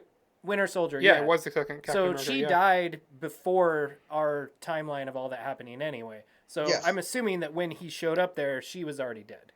Like even in his other timeline that he went to, right? No, dude. He goes back to the 40s. And lives Yeah. with But then but that's why he's so old. He lived that whole time. So by the time he came back in the movie, Peggy was already dead, right? Yeah. Because she Yeah, died yes. in Winter Soldier, which was years before, right? Not Yes, only is but- it was like a few years before, but plus the 5-year time jump. But as soon as he went back in time, that he then set it off on an entirely different timeline. He's not part of our universe anymore. Yeah, which also means was there another Cap there, or did he just happen to go back like right after Cap sacrificed himself? In our timeline, Cap's gone. Well, I think the old man's still here, right? He didn't go back, did he? No, because you They assume he didn't came really back say. after Peggy died. Yeah, I'm assuming that's what happened. Which, by Right. the way, the what if one of the things I want to do with the what if shows, I want to see what Cap does in this timeline. There is no way Steve Rogers sits there from the 40s on and doesn't stop Hydra from infiltrating S.H.I.E.L.D. and doesn't stop this, and doesn't stop that. Yeah, right. He just has nothing. He's just nothing but selfish Tony Stark through the whole thing. Yeah, I mean that's not possible. So I mean that timeline that he then lived his life out with Peggy, I want to see what happened in it. Because Yeah, it like, wouldn't affect us. Well, in and the did 40s. did Peggy like leave Shield? Like she's not part of Shield anymore. She also quit in that timeline, and like they just grew old together. Was there another captain in that timeline? Were there two of them? So Like, her what happened? with her security clearance and everything else, it would make sense that she would be able to keep a secret that he had come back. Yeah. But at least Howard knows he's back because he comes back with the shield. That's whole. His shield was destroyed by Thanos. He comes back, he gives Falcon a whole shield. So that means in this timeline he created, he got that shield from Howard, that you assuming back in whenever it was Howard built it. That's also true, yeah. Unless he just snuck in and took it, I guess. I don't know. Like, who knows how jaded Tony-like he is now, right? Dude, he's still Steve Rogers. No. Not a chance. Plus, we got Peggy Carter. There's not a chance she's just going to sit there and, do nothing. Yeah, I mean, that was one of those, like, rushed scenes where I was like, there's so much left open here. Yeah. That's why I want the What If show to explore. Yeah, totally. Well, and I think that is a totally valid point, that could answer a lot of these kind of questions we have about this sort of stuff. Well, and with the infinite resources of vibranium that they have anymore, aka Wakanda. Yeah. It's not like he couldn't have the shield made again. That's true. Well, and even when he came back, right? Like, who knows if he talked to Black Panther and got another shield without, like, who knows? Yeah. Right? Yeah, it doesn't. I mean, there could be all sorts of loopholes for it. And I agree that was one. But I appreciated that he did that and he got his moment. And that he did. And he passed it. Yeah, he got his dance, right? We'd heard about that since the beginning. And he did get it. And I like that Falcon got the shield. I wanted him to be the one to get it. It was cool. Well, because when I was leaving the theater, with Josh. Yeah. And he's going, I don't get why he gave it to Falcon. I'm like, I'm pretty sure I just had an episode where they were talking about him getting it in the comics. So, yeah, not surprising at all. Yeah. Although, to be fair, doesn't Bucky get it also? Bucky Doesn't he picks take it up after Civil War. It could have been either of them. After Civil War. Yeah. Bucky picks it up after Civil War. Falcon gets it after Cap. Like the super soldier serum stops working and he ages. He becomes Old Man Rogers. Yeah. Which we, So, which we just saw. Basically what we got. Yeah. He passes the shield off to Falcon, and then of course comics, and Steve gets back young again. But that's when he goes Hail Hydra and went in Secret Empire when he actually joined Hydra. Yeah. Which I loved that reference in the show. I loved it too, and I love that that's the way it went because. Again, when he went again, this is just how good they were at acknowledging all these older films. Because when he walks in that elevator, that's very Winter Soldier, right? Oh yeah, you're and just that's what you're as soon as it happened. Totally, me too. You're expecting to read part 2. Yeah, but nope, not at all. And that was the best way to sum that up. Like whoever wrote that scene and was like, "No, we have to play it this way. You want to get it done quick. This is the way to do it, and still validate it." And they just nailed it. It was so good. I don't want to forget this. Because you mentioned whoever wrote it, the writers. Did you know that the writers of the Captain America trilogy, Infinity War, and End Game are also the writers of Dark World? One of those does not fit in that group. I don't care what this movie did for it, Dark World still doesn't fit.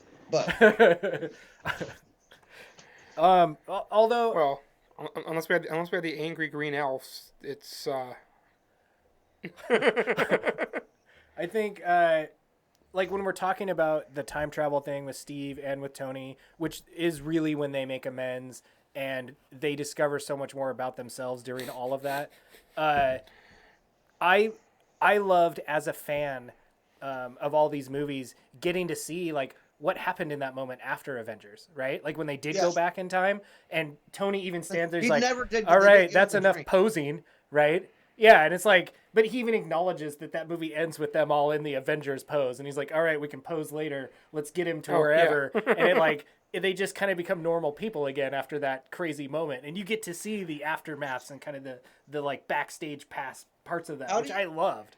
How do you feel about America's ass? I was fine with it. Great, man. I loved it. At first, I didn't understand. Apparently, it was a meme based off of the posters. Apparently, it blew up everywhere. And so they just jokingly referred to it. That's why they wrote that in. Yeah, I thought it was great. I loved it.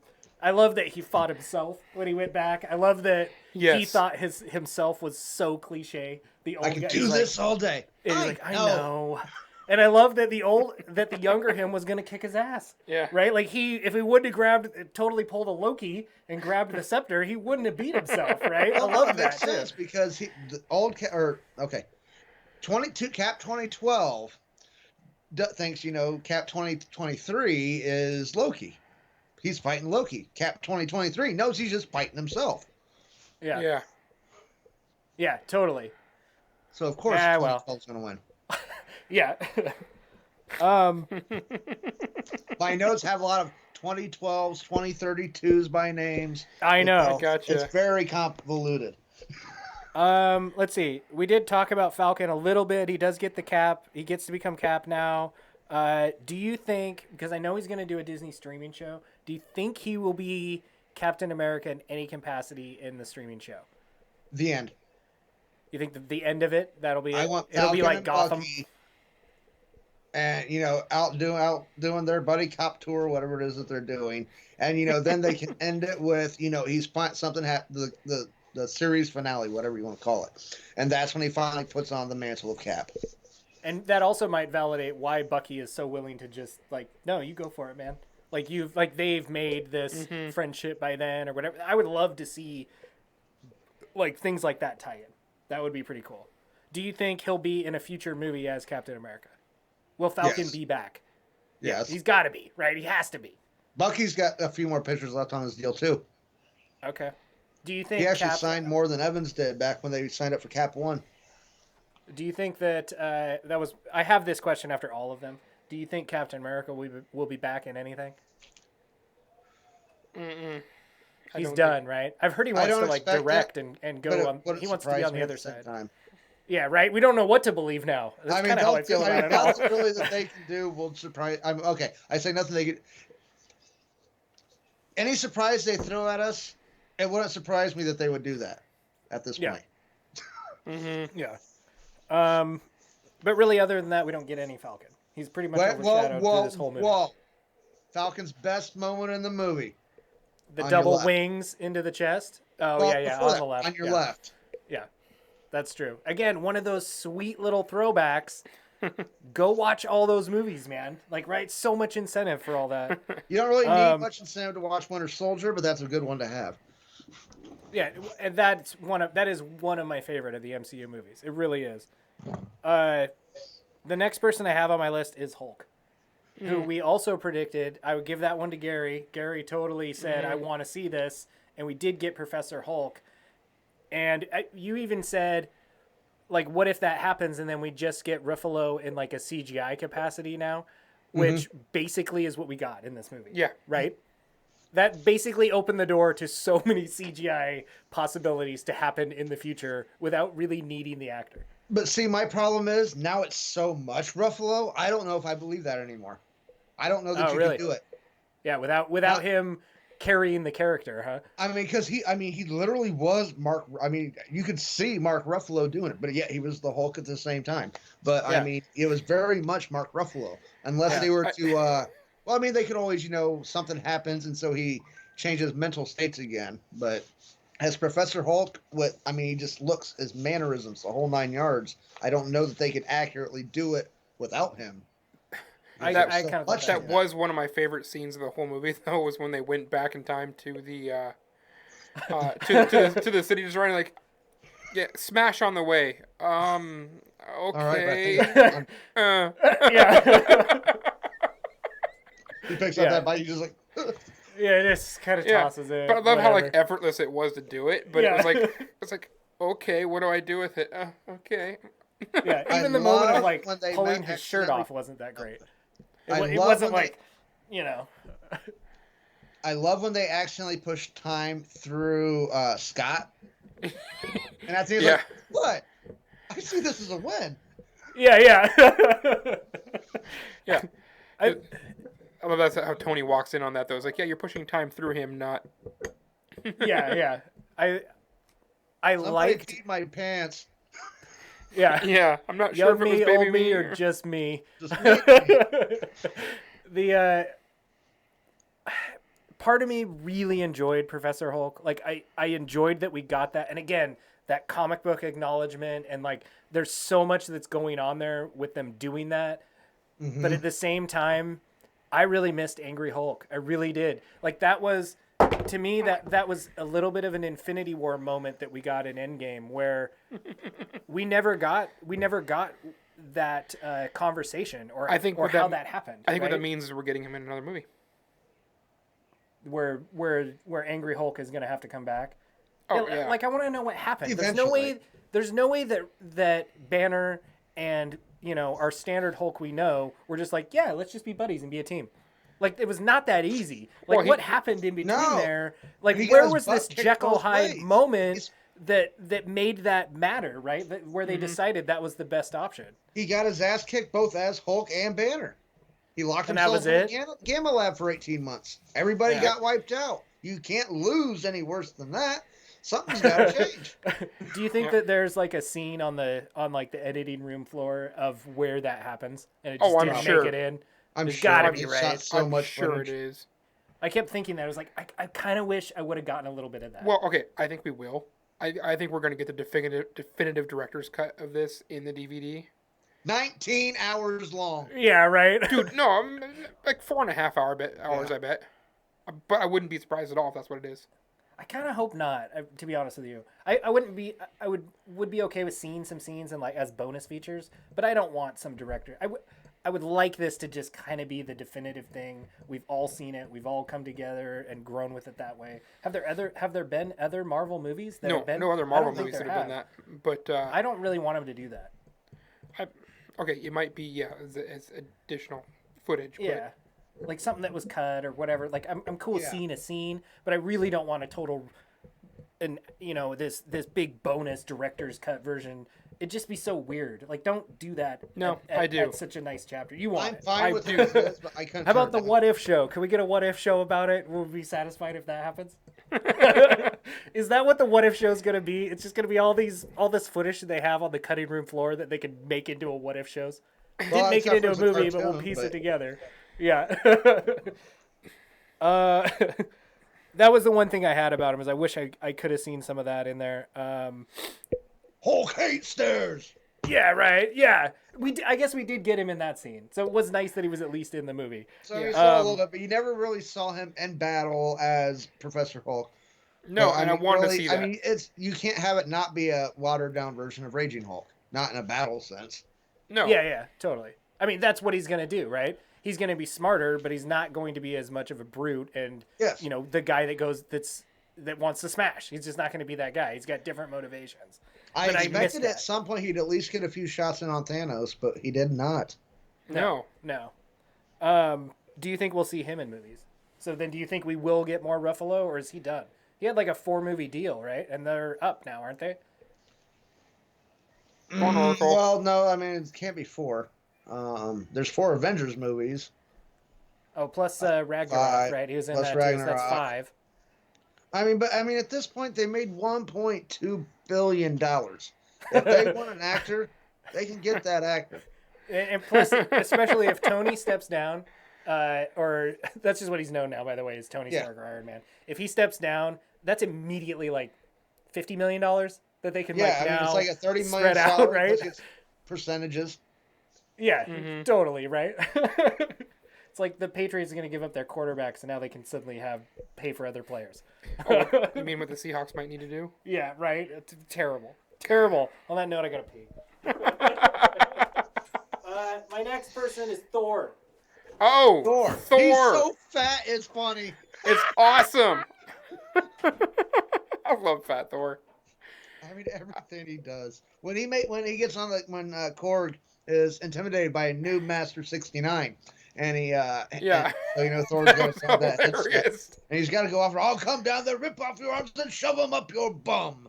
Let me know Yep. who picks on you again. I mean, a big old hulking Korg, and he's afraid of this 12-year-old because he goes running into his daddy. Exactly. That was hilarious.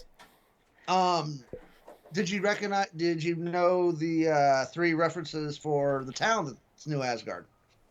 It's where, obviously it's where Odin died. He's in that region. It's where Odin fought the Frost Giants at the beginning of Thor 1. Oh, I didn't notice that. And it's also where Red Skull found the Tesseract in the tomb. Yep, I knew that. But I did not realize that was where the Frost Giants were fought the first time. Yeah, that's the Frost Giant battle site. So a lot of Gotcha. significance for some little place that nobody was living at until the Asgardians moved in. Nice. Did you mention the Thor 2 tie-in? Did we already get to that about No, I was sidetracking, No. saving the meat and potatoes for you. For me, that was one of the biggest validations this movie gave. That movie is on the crappy MCU movie list, which is really short. It's there, right? Yes, it is. And So I this validates actually, and I want to go see it now, right? I want to go see it again and just see what all happens with that. And who knows? I guess it doesn't affect the same timeline, right? But part of me wants to believe the reason why Jane lived was because Rocket took it out of her. Because what? Because Rocket took the stone out of her, right? Yeah. Like that's why she survived. Survive what? She's still alive in our universe. Yeah, that's but what he's that's saying. why. But Like he that's wants to say why that's she why, is survived because we were- Rocket was the one that took it out of her, and none of us knew this whole time, right? Gotcha. Yeah, part of me wanted to believe that. It was like, I love that that's how they're gonna sum this up, right? Of course, if you watch the movie, that's not the case, but I loved that whole connection. I loved him back in Asgard. It just that all felt done so well. I loved it all. I was a huge fan of Thor in this movie. I was kind of surprised. I assumed that the footage of Natalie Portman was old footage, which it was, but she did record lines. Okay. That's what she was there at the red carpet, which surprised me because I didn't expect her to be back at all. Which I knew it was unlikely, but I got really into Jane Foster's Thor, which was the goddess of thunder a few years back. So part of me was like, "Oh my God, she's here." Oh, what if they? Of course, they didn't do it. When I saw the hammer rise, like, what if it's Jane? No, it's Cap. But yeah, it was. I loved how. Thor was known as like I mean, he was the sex symbol of the team, the male sex symbol of the team, right? And ladies, so was America's ass. I guess, right? But not. He did not take his shirt off as often as Thor, right? Like that's what Thor was there for. And again, I know we already said it, but just reiterating the point of, again, he's in this movie with his shirt off. But how many girls were just like, oh, like I bet there were girls in the theater crying at that moment. The part like, you ruined Thor. What I the only reason I came with my boyfriend was to see Thor, and you ruined it. All the females that I've really talked to, they liked Thor better with the long hair. That was their big problem with Ragnarok, was he chopped off the flowing golden locks. Well, they brought it back, and they the Fabio look. Yeah. They brought back the Fabio look. Yeah, totally. But then made him fat, so he still wasn't what they wanted. That was hilarious. Yeah. I love that. I think the biggest question when it comes to Thor, right? I guess one, is he just going to be dual hammer wielding Thor? Although I guess Cap took it back with him, right? Yeah, he took Cap the hammer back. He claims the hammer now. Yep. No. Well, I guess he took it back to to the time. Yeah. So he is just going to have the axe. Is he going to be in a new in the next Guardians movie? Like, was he already written in there? I know they're using an existing script that they had planned for whatever. It's like, do you think this was already all planned and he's going to be one of the Guardians now? I mean, I don't know, but in a way, it kind of makes sense. If Adam Warlock's coming into it, and let's say he's not, without fighting Thanos, who's to say he's not at odds with the Guardians over something? Rocket steals something from him. I don't know. Well, but Thor would give them somebody that could kind of. See, Adam Warlock was could take him, created originally as a anti-Guardians thing. So. Yes. Yeah. At least as far as MCU is concerned. I have no idea as far as the comics go. But, Thor would give them somebody that could combat, could hold his own against Warlock. None of the other Guardians at this point could. He would just wipe the floor with all of them. But, I mean that's, again, assuming there's some sort of antagonism going on between them. Yeah. I mean, really, if things do end the way the movie ends, Thor's kind of the last, like, shred of glue from the old team to bring relevance from those first 11 years, really, right? Except for the actual glue, Nick Fury. I guess that's true, right? But even he didn't come in until the third movie, right? Or was he in the first? The third movie. Because I don't think he wasn't in the first. Iron Man. He was in Iron Man 2. Was he in Hulk? No, he was in Iron Man 1. He was the post-credit scene. You just stepped into a larger world. That's true. Very, very true. He is as relevant as Tony. He's the one that brought everything together. Yeah, it's very true. I'm curious to see what's going to happen with that. I love the idea of him being part of the Guardians. Some of my favorite scenes in Infinity War are James Gunn writing Thor. Yeah. Yeah. Like right? funny fat Thor at that. Yeah. And I hope he's still fat for a while. Like, don't take that away right away. Like, he can trim down as the movie goes. Like, maybe eating is slim in space, right? Like, you gotta, there just aren't as many calories out in space, so you trim down. He's got the protein bar. He's pulling that down. Is it Parks and Rec that Star-Lord's on? Yes. Yeah. Well, Great apparently show, he got in shape for Guardians between seasons. So one season he left as the fat guy, and the other one he came back as fat. And I guess the thing is, I stopped drinking beer. Well, what if they make a knot of that? So Thor comes back shredded. He's like, I stopped drinking beer. Right? I wouldn't put it past him. Like, anything is so possible. And I love it. I love it so much. I'm not going to stop completely. Yeah. Dude, so again, on Thor, I got to end it with my last question. Still in movies? I think so. I totally think so. He has to be, right? He's already, over New Year's, he and Taika Waititi, not Tika Titi, Taika Waititi had been discussing a potential Thor 4. Yeah.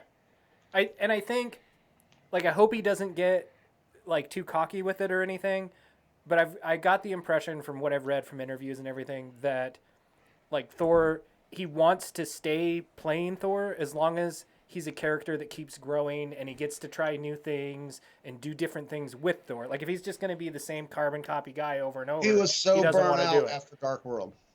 Yeah. And so, after Age of Ultron. Yeah. Because that was the last time we saw him before Ragnarok. And it was obviously Ragnarok that revitalized everything. Yeah. Yeah, dude, that's like my second favorite movie, period, Is Ragnarok. yeah. Yeah, it's really good. And Right behind Dark World? yeah, that's the first. And Hulk. Hulk's right there with it. I tried watching Dark World a few times now. I have now successfully seen it a second time, all the way through. It's not that bad. I have now seen it successfully a second time, all the way through, but it took 3 times watching it to get there. Yeah. All right, would you watch it again now after Infinity War? Would you watch? I mean, Yes. after Endgame, did that at least motivate you to maybe go check it out again? Yes, I'm gonna have to go back and check it out again now. I just want to go on record as saying that is one of the biggest victories of Endgame ever. If that movie makes people go back and watch Thor 2 again, like, hurrah, dude! Suddenly, Right? Thor Like, 2 sees wow. a huge boost in sales. Yeah. Right. So, More like, than it did suddenly when you it can't find the DVD even or the Blu-ray anywhere. They're sold out because everybody's got to okay, see that I'm movie again. Yeah. Okay, so let's see. My next guy that I had on my list was Bucky. He really kind of gets overshadowed in this movie. Yes, He's he does. not really. I mean, even in Infinity War, he has his moment of like. He's Maybe that was the trade-off, right? Every scene, he's 3 feet back, 3 feet over. Yeah. And well, and maybe that Indoor scene shooting. was his. Yeah, right. That's the same kind of Yeah, that's gun his with the move. weird 45 clip that's in it that, Yeah. he has. How There. much for that gun? Yeah. How about the He, arm? well, and maybe that was him in Falcon's moment in this where he gets the shield was maybe that moment at Wakanda in Infinity War for Bucky, right? It's like that was their trade-off because really they got really similar screen time, Yeah. right? But if you kind of weigh him out between the two movies, but Well, he was gets kind focused of 'cause he was the first overshadowed. dust.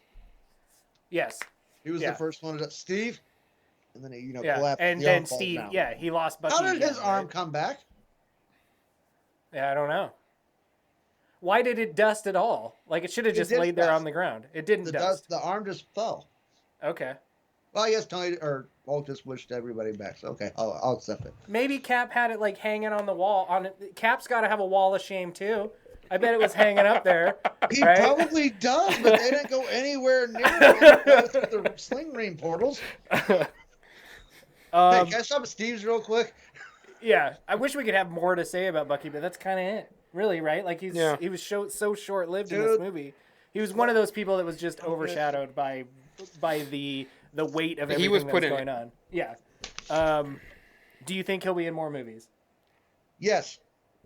Yeah, I gotta agree with him. Do you think that he could be the Black Widow to like Captain America's Winter Soldier in like Falcon movies? Or that'll just be the TV show. I mean, I think that'll be the TV show. I don't know. Well, I mean, I guess it depends on what they do with the TV show. Whether Falcon as Cap can carry a movie, as the title character. Yeah. Well, maybe it'll be like a buddy flick, right? Where like they Yeah. basically have to both be in it together, and Bucky accepts that Falcon is going to be Captain America. But again, like you're saying, he can't be the front runner all by himself. They need that other character in there with him. I could see him filling basically that like Black Widow role. Yeah. Yeah. All right, but yeah, I mean, there's not a lot to say about him. Next on my list is Guardians as a whole, because again, there's not a lot to say about them, with the exception of Rocket. He's the only Gamora, real. Nebula.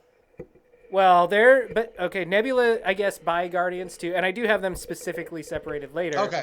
But to be fair, Gamora that we get in this movie is not the Gamora from the Guardians that You we are know, correct. so she doesn't really count.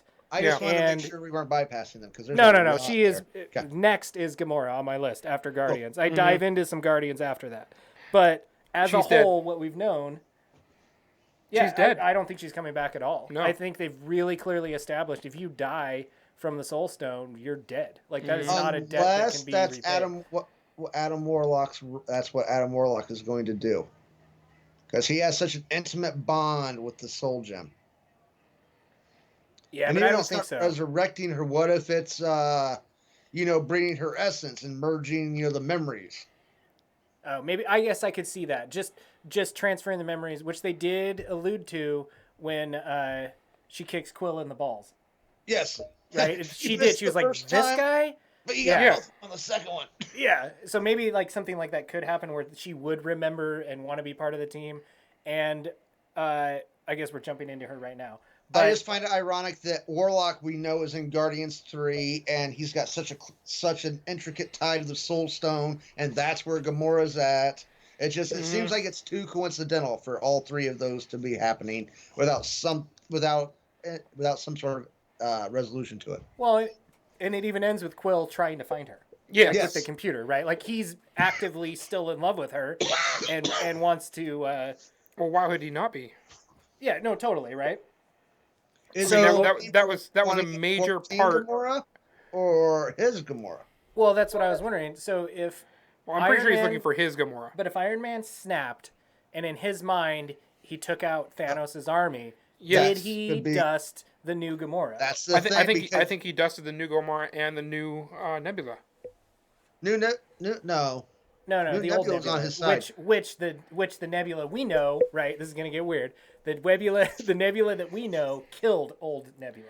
Yeah. So she Yeah. killed her before she had a chance to get dusted, right? Yes. Maybe her corpse dusted, but I think that Nebula is still true to the one we've known, and that's why she still has relevance. She's one of my favorite characters. She's at in the this funeral. movie. Yeah. Yeah. And, okay, And that was my point. Is Gamora wasn't. yes. No, like is Gamora even alive? Like I kind of think she might have got dusted. We never see her dust. The last time we see her as they are heading into or no, it's there with Quill. And then I believe during the A-Force sequence. But then you never see her again after it's dusted. She's not there. When during the funeral, she knows nobody on Earth. So where would she have gone? The only person she really knows at this point is Nebula. Nebula's at the funeral. Where would Gamora have gone? Now, the one thing I did think was, maybe she stowed aboard one of the Ravager ships. Ravagers come through the portals, too. Yep. Well, and like how much of the snap is dependent on the person making the snap, like their Exactly. opinion of someone, or is it like all up to the fate of the stones, right? Like Well, who with dictates all what the happens? stones, you should be nigh on omnipotent. At least Yeah. in the comic books, that's where you became. Thanos transcended his godhood, started to leave his body and transcend. That's when Nebula stole the gauntlet. But Marvel stones obviously operate differently. But yeah, we don't. Without knowing what happened to 2014 Gamora, I mean, we don't know. Yeah, I think that's one of the big kind of cliffhangers, and something that I'm hoping will be addressed in a for sure slated movie, which is Guardians 3. That has to be a subject of it, right? It's like it's like a Find Gamora kind of movie where they're going to run into other stuff, and who knows. The other one from the Guardians is totally Nebula, who I have to say I absolutely loved in this movie, and I was a little bit surprised at how much screen time she got. I'm really glad she did, but I was shocked that she was such a main character in this movie when she was so overshadowed for so long, right? Like she was always there as the antagonist, but that was about it. And she was really relevant in this movie. Right from the beginning, too. Yeah.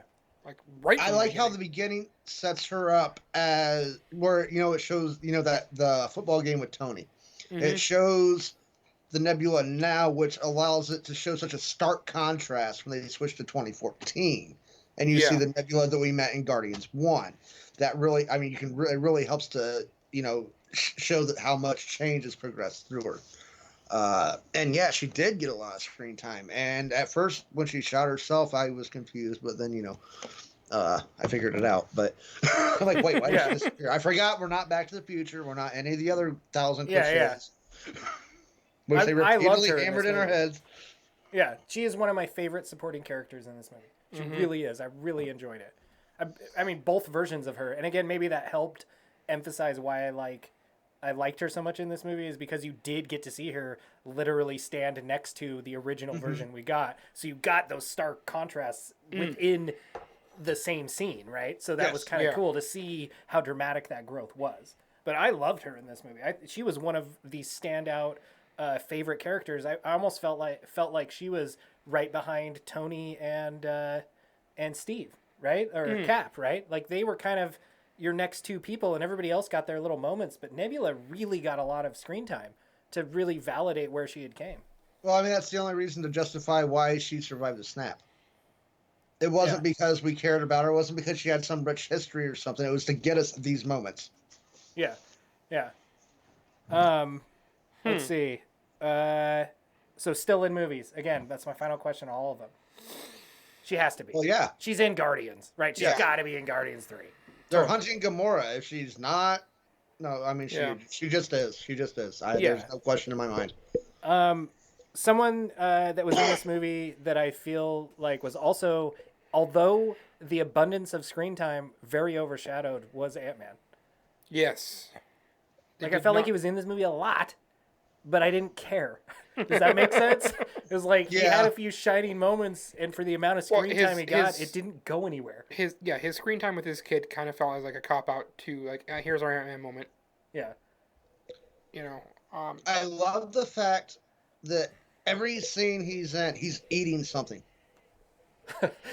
He does just seem like the average Joe, huh? He's like the Thor, but an Earthling. I mean, he wants the peanut butter sandwich. He's eating he's attempting to eat the tacos before. Luckily, Hulk had a couple extras. He's looking for the orange slices in Civil War. He's constantly eating. Yeah.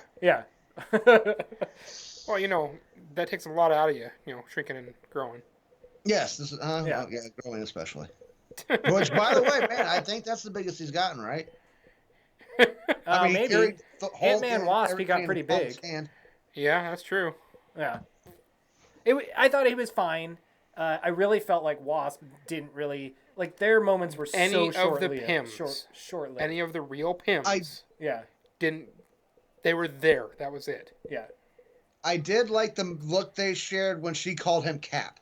After she gave him so much shit about referring to him as Cap and Ant-Man and the Wasp. Oh, Cap is it? When, you know, going off the journey. Yeah, that's what we call him, you know. It's like a nickname.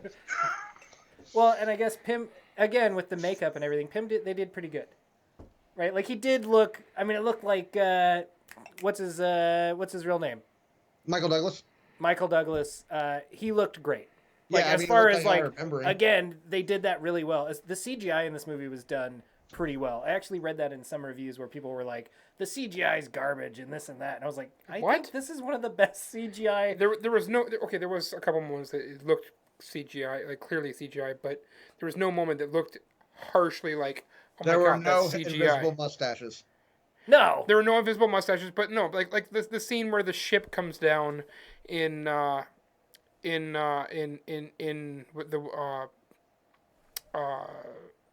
Black Panther into the water scene. Mm-hmm. You know, the ship comes out. That is so garbage CGI'd. You know, where they're coming anytime they step off one of the jets in the Black Panther scene. Yeah, that's what I'm talking about. Yeah. You know, is when those they do that. Favorite. The one where it lands into the water is like the most, like, just glaringly garbage, though. Yeah. And it's like, there was none of those scenes in that. I bet, to be fair, in Black Panther 2, we don't get that. Because I think Black Panther 1 was a gamble for them. Right? They were like, let's see if people like it. Let's see what happens with this. You get the extra $20 million. Totally, right? Yeah. You could edit out a few more mustaches. Oh, totally. I totally think it did too. But I think as far as the like marketing people, they were kind of like, let's see what happens, right? And now I bet he gets more money.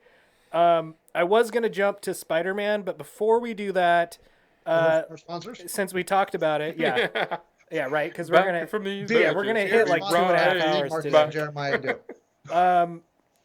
Since we kind of touched on it, I feel like just the Wakandans as a whole were pretty overshadowed too. They were such a massive part of Infinity War, but in Endgame, whatever, kind of, right? Do you think maybe that's why? Well, totally. I mean, we got to give a shout out to when Black Panther gets the gauntlet and they do the callback to Civil War. Clint, let me take it. Bring up where, I don't care. When Clint tries to introduce himself, I like that they threw that in, just that little nod to the one time these two saw each other. But I mean, other than that, when he's running, which by the way, Black Panther could be a fairly decent running back. This is really about it, except for when you see Shuri, knuckle up right before they do for the A-Force scene. That's essentially all they do. One clear thing I do want to say about this Black Panther.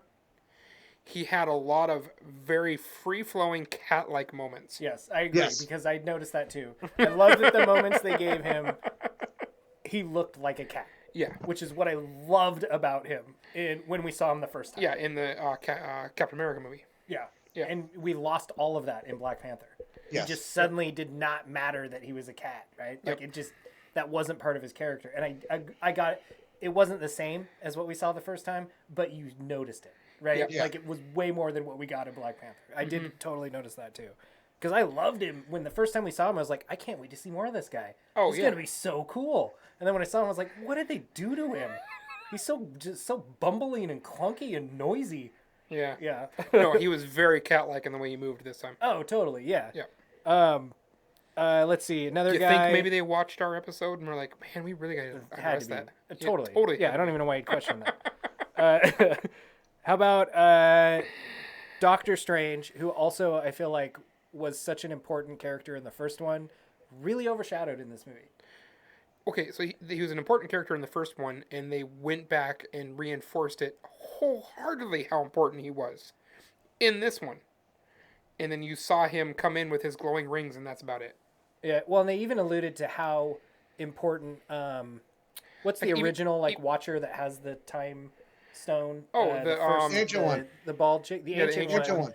Even she's shocked, right? Like when Banner tells her, which I think That's kind what of convinces- alludes to how important he will be, right? Yeah, like he still but, hasn't reached that But point yet. even when it comes into the bombardment scene where all the stuff's coming down and They it make cuts their everybody, magic umbrellas. and make their magic umbrellas, who's the person they cut to? They cut to his partner Yeah, making the magic umbrella, not even him. yeah. Because he's getting ready to turn and stop the gigantic tidal wave that's getting ready to come crashing down and wipe out their forces. Yeah. He makes that Well, I water haven't. tornado. Okay, that's true. Okay. I He haven't also seen it signals 4 times. It's time. I haven't seen it 4 times to like get all this figured out. I'm sorry. He basically, every time he sleeps at night, he just dreams Endgame all over again. He watches it every night when he sleeps. Exactly. He's like, oh, Jeremiah's gonna have 4 this out to of say. 6 days is not every day, just so you know. Yeah. I do have, let's see, I'm getting kind of towards the end of my list of people here. Scarlet Witch. Again, Scarlet Witch, she's right there after Yep. Doctor Strange because I feel like she got treated the same way. Except so? no. No, Dude, I think was she going to had- destroy she Thanos. had. She had a moment where we got to see this potential of the Scarlet Witch, but then it was as quick as it happened, it was over. It was quick, but she had a moment, and she had a very strong moment. I think the moment And the moment where she just where Thanos comes up and he's fighting it, and she just straight overpowered him. That was has awesome. to That was sacrifice his so army. awesome. Otherwise, I think- Scarlet Witch wins it right there. Yeah. But I think that the power Scarlet Witch moment in Infinity War, at least for me, was more impactful than it was in Endgame. When she killed the one she loved, yeah, that's a little more touching than, just fighting Thanos. No, I mean even just when she leaves the tower and she shows up on the battlefield and is just annihilating things left and right. No, and the, okay, And the so- other people look and they so go, both "Where was movies- she this whole time?" Both movies have been made was to show. dusted. Yeah, exactly. No, both movies have been made to show how strong Thanos is. Yeah. Right, just how overbearingly strong he is. In that moment where she's got him and he's like going at it, and he's fighting her, and she just straight overpowers him. That was amazing. It was, especially when he was in the air and he couldn't fight it. Right? Exactly. Yeah. It was cool, but then it was like over. Yeah. It reminded me a Marcus, lot of Infinity War. I don't want to criticize you, but your big complaint about Infinity War was we didn't get enough time with the core heroes that we've been with forever. So to take care of that problem, they took everybody else off the table and gave you what you wanted. Then they brought 40 characters plus 3 armies back to life, and they had an hour to show everybody. What do you want them to do, man? He wants another hour, damn it. Yeah, I do. And really, She's as far got as a like, TV series, she'll get it. Cap's yeah, not. yeah. Which I Tony's totally gone. agree with. Like the people that needed to be relevant in this movie were focused on, and I'm really glad they did. Totally, completely true. And do you think she'll be in more movies? Of course. She will be back. Yeah. She's gonna be back. Oh, yeah. Let's see any other minor characters. I think all I have left. Okay, Captain Marvel, who I'm gonna count as a minor character in this movie. Yeah, totally minor I really character. feel like if there's a big cop out in this movie, it's Captain Marvel. we were sold on the Captain Marvel movie and how relevant she was going to be and how much she mattered. They used her exactly how I wanted her to. Just a Really? little bit. She's still she's the badass. That's readily apparent, but she did not take away anything from the people we came to see. I guess that's true. She got her moment in the spotlight and still stands as the strongest. She's a badass, but didn't didn't own the movie. She leads the charge on Thanos in the beginning. She destroys the ship when everything's going to hell. She then comes down there and fucks Thanos up. Sorry, until he has to pull the Power Stone off and use that. That's the only way he can win against Captain Marvel. But she was only in it for a grand total of what, 6 minutes? Yeah, totally.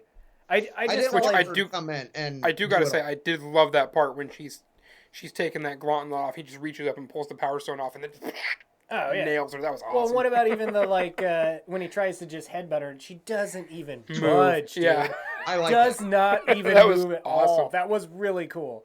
They utilized her well in it. I just felt like going into it, the way they had hyped her up so much, and who knows if this is, Marvel and Disney. Focusing our attention on something that it shouldn't be on. They're really good at that before a movie, right? And I think they used Captain Marvel as that scapegoat. Like, put all your attention here because we're not focusing on that, and this is what really matters. They succeeded, so like, kudos to them for doing a good job that way. But I felt a little bit taken. It was like my own fault for falling for it. But when I went to see this movie, that's how I felt when I left. It was like, I totally bought into the hype. Right? I totally did. Because I went in so worried that she was going to take up too much time, that she was going to do too much. So that's why I was like, this is what I wanted. Yeah. Let's see. And definitely more movies. She'll be in more movies. Oh yeah. Yeah. We have to end it with that, right? We didn't get any Vision at all. I had him on my list. We don't even. They talk. I'm not surprised. Clint and her talk about it. It makes me really interested in what this streaming show is going to be about and how that's going to go. But we really didn't get any Vision in it at all.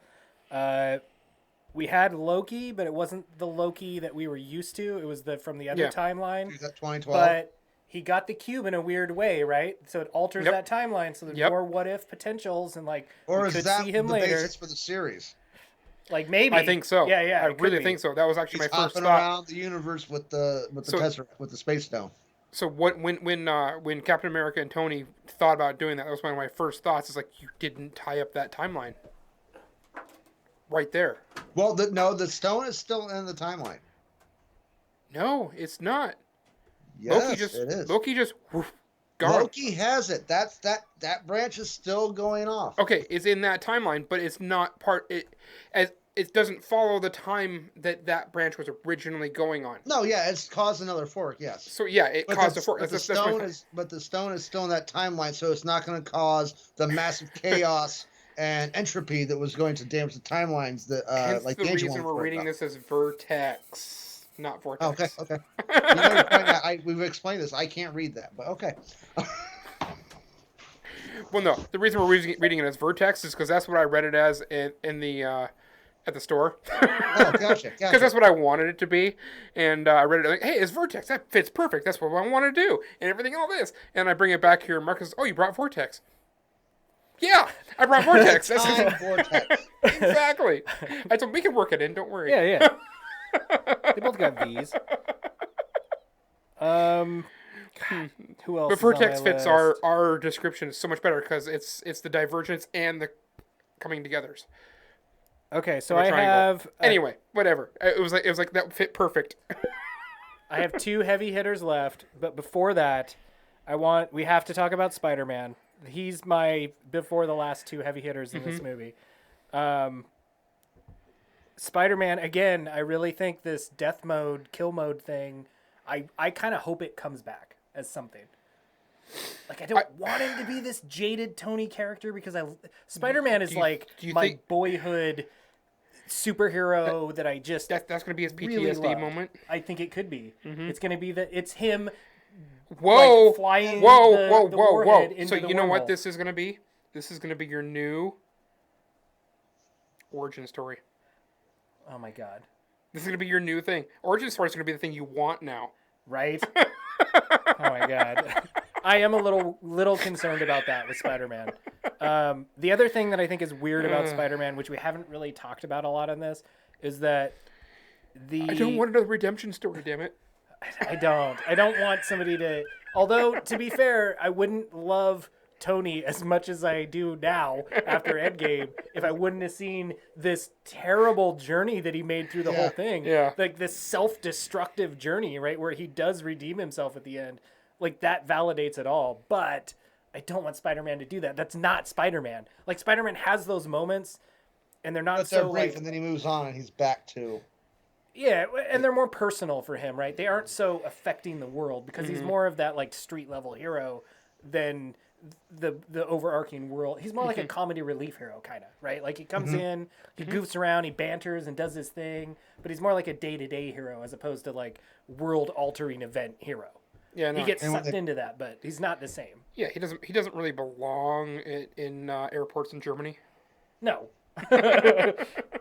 See, you guys are. I classically that's what you're saying is true, but that has not been the case for 15 years at least. Ever since Bendis took over the Avengers and brought Spider-Man in, no, he's changed. Even though he's back to his old status quo more or less now, he's not a millionaire and all that. He's still he's a bigger player now than he used to be. Well, and I think you mean in the comics. Yes. Which I do think is something totally worth considering, and I think it's something that will be. I think our heyday for these characters also ended with Endgame, right? Yes. Like our youth, the fanboys that we were growing up, and the heroes we knew. That part of the MCU, I think, is ending, and I think it is going to be. We're now transitioning to these younger generations, which I think are going to more directly relate to newer comic stuff, right? Like we're already into Professor Read the damn Hulk. label, man. Sorry. Oh yeah, the coffee IPA. I'm stoked No. about this. What it says. Continuous revelation. There you go. I don't know that I agree with that though, because I mean, With what? they're going to be bringing in the X-Men. They're going to be bringing in the Fantastic Four. Which I'm excited for. I'm really excited to see the Disney Fantastic Four. Childhood. I mean, the X-Men's fairly prevalent. At least I'm in mine. I'm assuming in yours as well from the animated series and such like that. So I mean, I don't know that I necessarily agree with they're going to necessarily be transitioning to the newer heroes for the younger generation, but it's definitely Well, not so much the newer heroes, but the newer interpretation of those heroes. Not that they're going to like not bring in classic heroes that we know. They're just going to bring in the new interpretation of them, right? Is what we're going to get now, as opposed to that classic character that we used to know. I think that's kind of going to be the route that which is fine, but I have no complaints, man. They can kind of do whatever the hell they want from now. I really hope they don't crash and burn, but if they do, to be honest with you, I don't really care because I feel so satisfied for what we got for it's okay because it's awesome. Yeah. It's like Star Wars. Okay, You can mess up all the Star Wars movies you want. I have the best Star Wars trilogy that I grew up with as a kid, and I will always be able to watch that. I don't care really the what Ewok you movies. do. Yeah, right. Totally. I am the Christmas just special, right? Yeah. Which I finally saw, by the way. It's so good. Sorry. Great. Yeah, right. I didn't hate it. I didn't like it, but I didn't hate it. So is the BBS of Because Star Wars? that's Is that how what you're getting bad at? Star Or no, Wars Justice has League? gotten. Yeah. Yeah. Yes, it is the BV. Yeah. The one thing about Spider-Man, and the one thing we have not really talked about, this unless it was while I was peeing out a beer, is that the MCU now exists in a timeline of 2023. Is that right? So 5 years later, which I really enjoyed how the MCU has been so accurate as far as like, this is this year. This is when the movie comes out. It's This because is, they everything's screwed relevant, it up right? early on and had to fix it, so now they're trying to be extra careful. Right, but now it's 2023. It's been 5 years. Suddenly, Peter's back in high school. We see it at the end of the movie. Dude. Apparently, the whole high school dusted, and now he's going to be back. All of his friends are still there. Like, nothing changed for them. We only really see Ned. That's Okay, the I guess only that's one we get a real close look at. So, I mean, other ones could be gone. So I never Yeah. really thought about this until you just said it like that. But we're all talking about these series and stuff that's coming up in these series. You know they're only going to run. They're planning on 1 or 2 seasons for these series. Dude. Yeah. Right there. That brings us up to where Infinity War's at. Oh, if we just now focus on series? Or not Infinity, but Endgame's at. Endgame. Yeah. If they do that and to like build up those 5-year the series is going to be current time. Yeah. Oh, totally. Yeah. Well, and I was even thinking there could be other movies now that are now prequels, basically, kind of like that's what they're going to have to roll with. But I found that to be interesting. They're still current. Yeah, they're current for us, but prequel to Endgame. Yeah, I know. Well, and I wondered how much of that... It's just before its time. I think Spider-Man's weird because there's Sony wrapped up in it, right? Like, I think no matter what happens with Spider-Man, Marvel and Disney don't own him.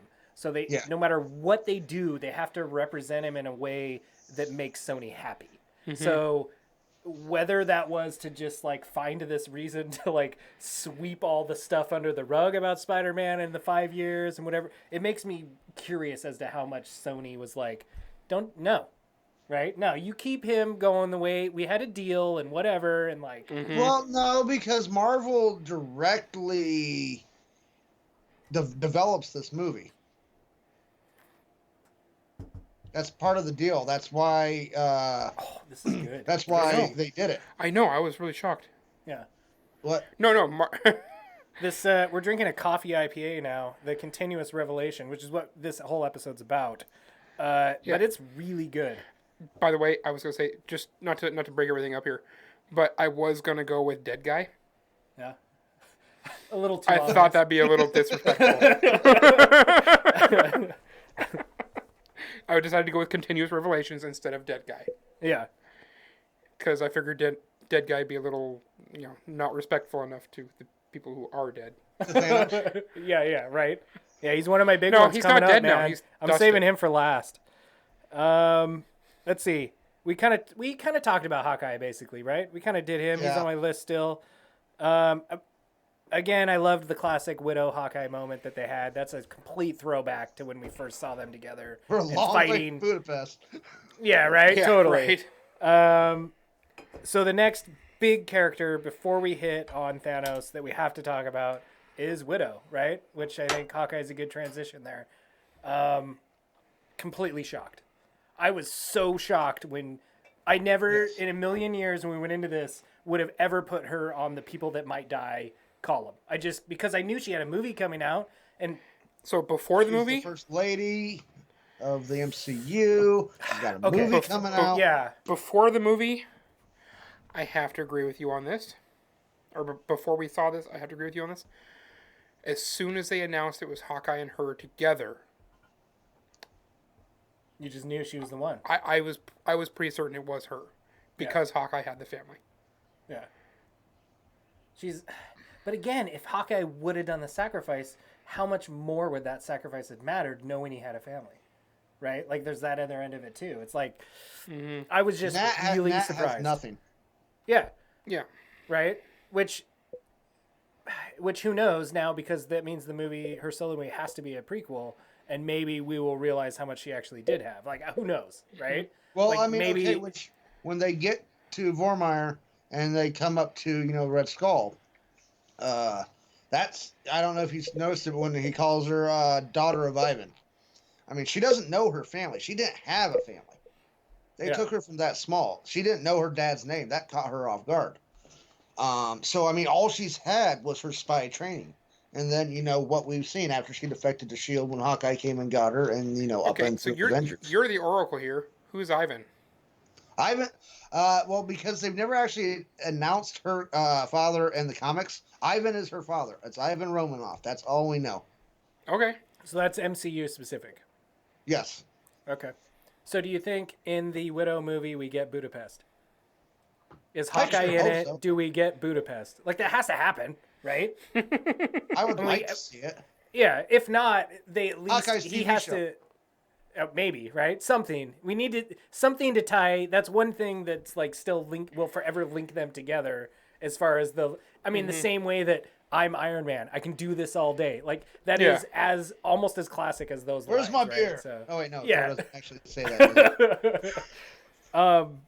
I almost felt like, as shocking as that moment was when it happened in the movie, I was almost as shocked at how quickly it was over when I watched the movie, right? Like, Yeah. it was like, when that happened in the movie, I really sat there and watched it and went, wow, I never would have predicted that happened. I watched it happen. Gamora's not back. They've already brought back another Gamora by that point. We're fully aware that they've pretty much said anybody that dies with the stone doesn't get to come back. And they've proven that throughout this movie, which definitively means she's dead, like almost more than Tony, right? Yeah. And then it's just kind of gone.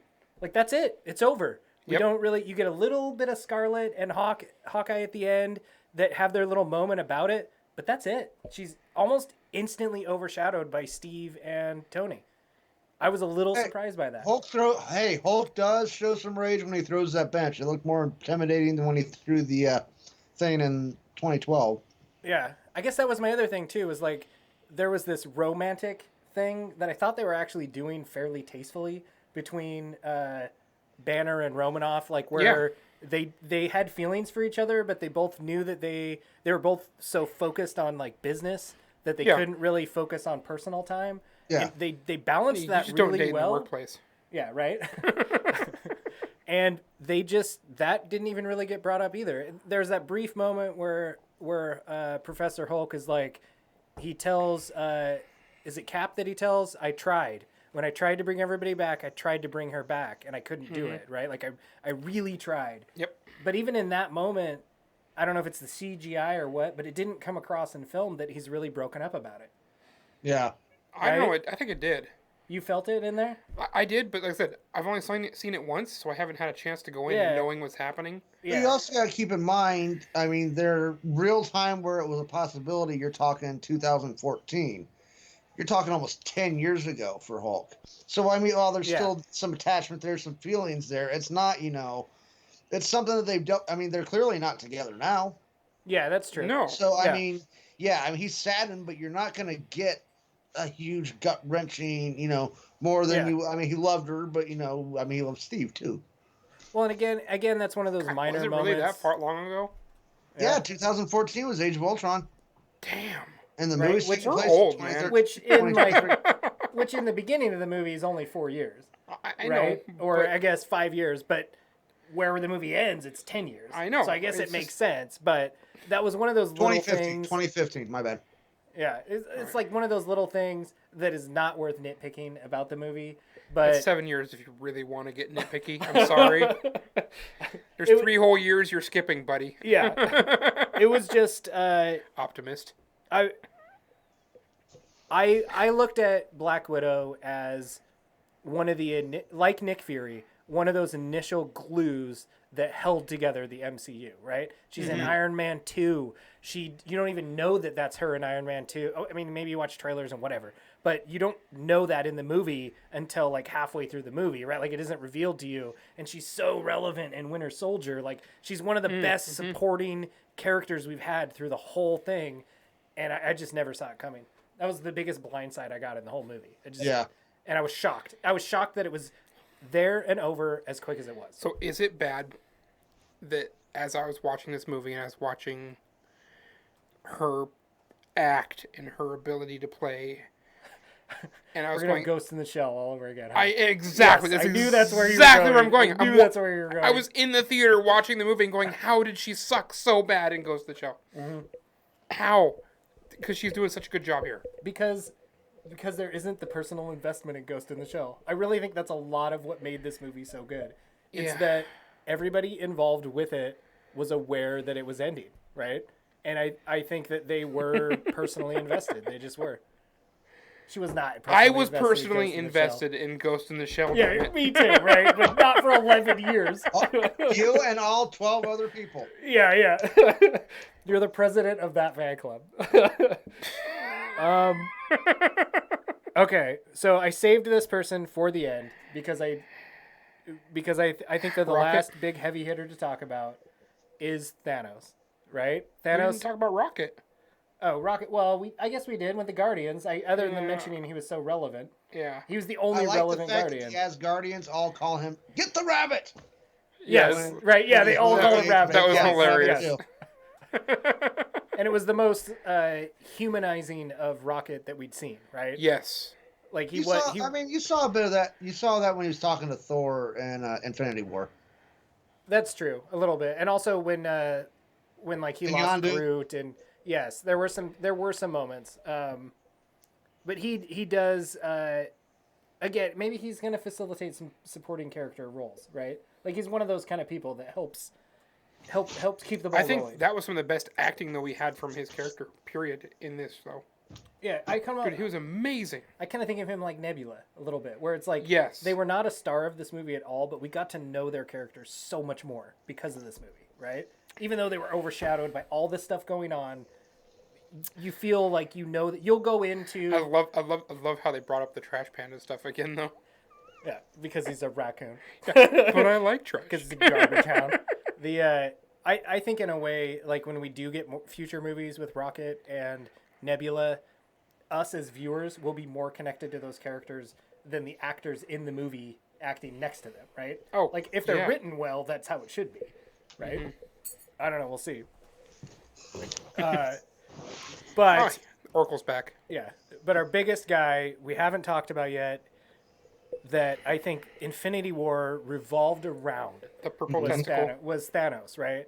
Like I think that there are people out there that, regardless of all of the MCU movies, will find Infinity War to be their favorite because they are super Thanos fanboys, right? I'm not going to mention any names specifically, but I can think of a few. I think Gary knows who I'm talking about. I believe I do. And I think it's awesome for those people. Man, anytime any movie comes out and you get to see your dream character on screen, bigger than life, that is so cool for you. Okay. And I'm all about it. You totally got to see Thanos in his armor going to town. But that's not the Thanos. I want to know if people that fell in love with Infinity War feel robbed at all because that character that you got to know and loved all through Infinity War got his head lopped off in 10 seconds, right? And that character's gone. They doesn't matter at all. And I think that the one really important character that dusted, and the only people that got brought back in this movie were those that were dusted, was Thanos, right? And I kind of think they've set the ground for a Thanos that got a shred of a taste of that Infinity Gauntlet power. He barely got to feel it course through his veins, but never got to use it, right? And he did that because the Avengers stripped that away from him. So not only is he just hungry for more of what that shred of a taste that he got, but now he has a personal vengeance against those people that took it away from him. Or he didn't care. And how much is that? How did all the other people that got dusted come back? That's all I'm saying There's is no that. more stones in our reality. They're gone. Well, all you got to do is jump through time and grab them from any other time, apparently. Right? Yeah, That doesn't validate What do you think the anything, X-Men are Gary. for? Yeah. I mean, right? okay, yeah, I see. I understand that. Yes, your theory. I mean, it does have merit, but they're not. The only people that came back to life in this movie were those that got dusted, right? The only irrelevant deaths in this movie were those that got dusted. So those that got dusted again in this movie, I don't understand why that matters at all, since it didn't matter in Infinity War. Because they could even have sort brought of. more people back. They elected to only bring the dusted back because they didn't want to risk changing anything that had happened in the intervening years. Yeah, but so why does that matter? The people that are going to bring Thanos back don't care about that kind of stuff. They just want Thanos to come back. But I mean, hypothetically, had Hulk wanted to, he could have brought anybody back to life that had not been sacrificed to the Soul Gem. It wasn't just because they were dusted that they were able to bring them back. That's just what they chose to use as the determinant of who they were bringing back. Yeah, but you just want to see Quicksilver on the screen again. Yeah. But What? the one part. But the one part. Quicksilver died in Romania. Yes. Yeah. No, he did not. But that's that's Banner Professor I think Hulk it's bringing Sokovia. people back. It's right? Sokovia. Yeah, Sokovia. That's right. Yeah. The next movie I'm imagining is angry, pissed off Hulk now with the glove on, bringing people back. That guy might bring Thanos back and not be as cautious about anything because he doesn't care, right? I mean, okay, yeah, but And when that Thanos comes back, he is going to be the Thanos that you, as the Oracle, know from the comics that is the actual Mad Titan with a vengeance That would and be hungry awesome. I don't for think that that- gauntlet. You don't think Thanos will come back at all? no, You think he's totally done? I think they're done. I'm tempted to say this is as much as I want to say like. So are you saying Secret that War- what we had here wasn't the Mad Titan? No, I think the Mad Titan is the one that got dusted at the end. I don't think the one No. we Well, got I'm in talking about Infinity War is the Mad Titan. No, because I'm the not talking change- the Infinity War. I'm talking about the Titan we had now. the he came struggle here- he went through to acquire the gems, everything that he had to do to get This them. one didn't go through a struggle though. Exactly. He went straight to the power, and then didn't get it, but tasted it. Yeah. But this Thanos almost seemed more powerful than the Thanos we saw in Infinity War. Well, and I Because think the that's Thanos in because Infinity War. Sorry. I was going to say the Thanos in Infinity War was humbled by the decision he made. I think it humbled him. He went back to and he consciously made the decision to snap those stones out of existence so that nobody could do what he did again, right? But And that they wouldn't Jerry's get talking used the about- wrong way. Talking about throughout the whole movie, not what we see in Endgame, correct? You're talking about from Infinity War.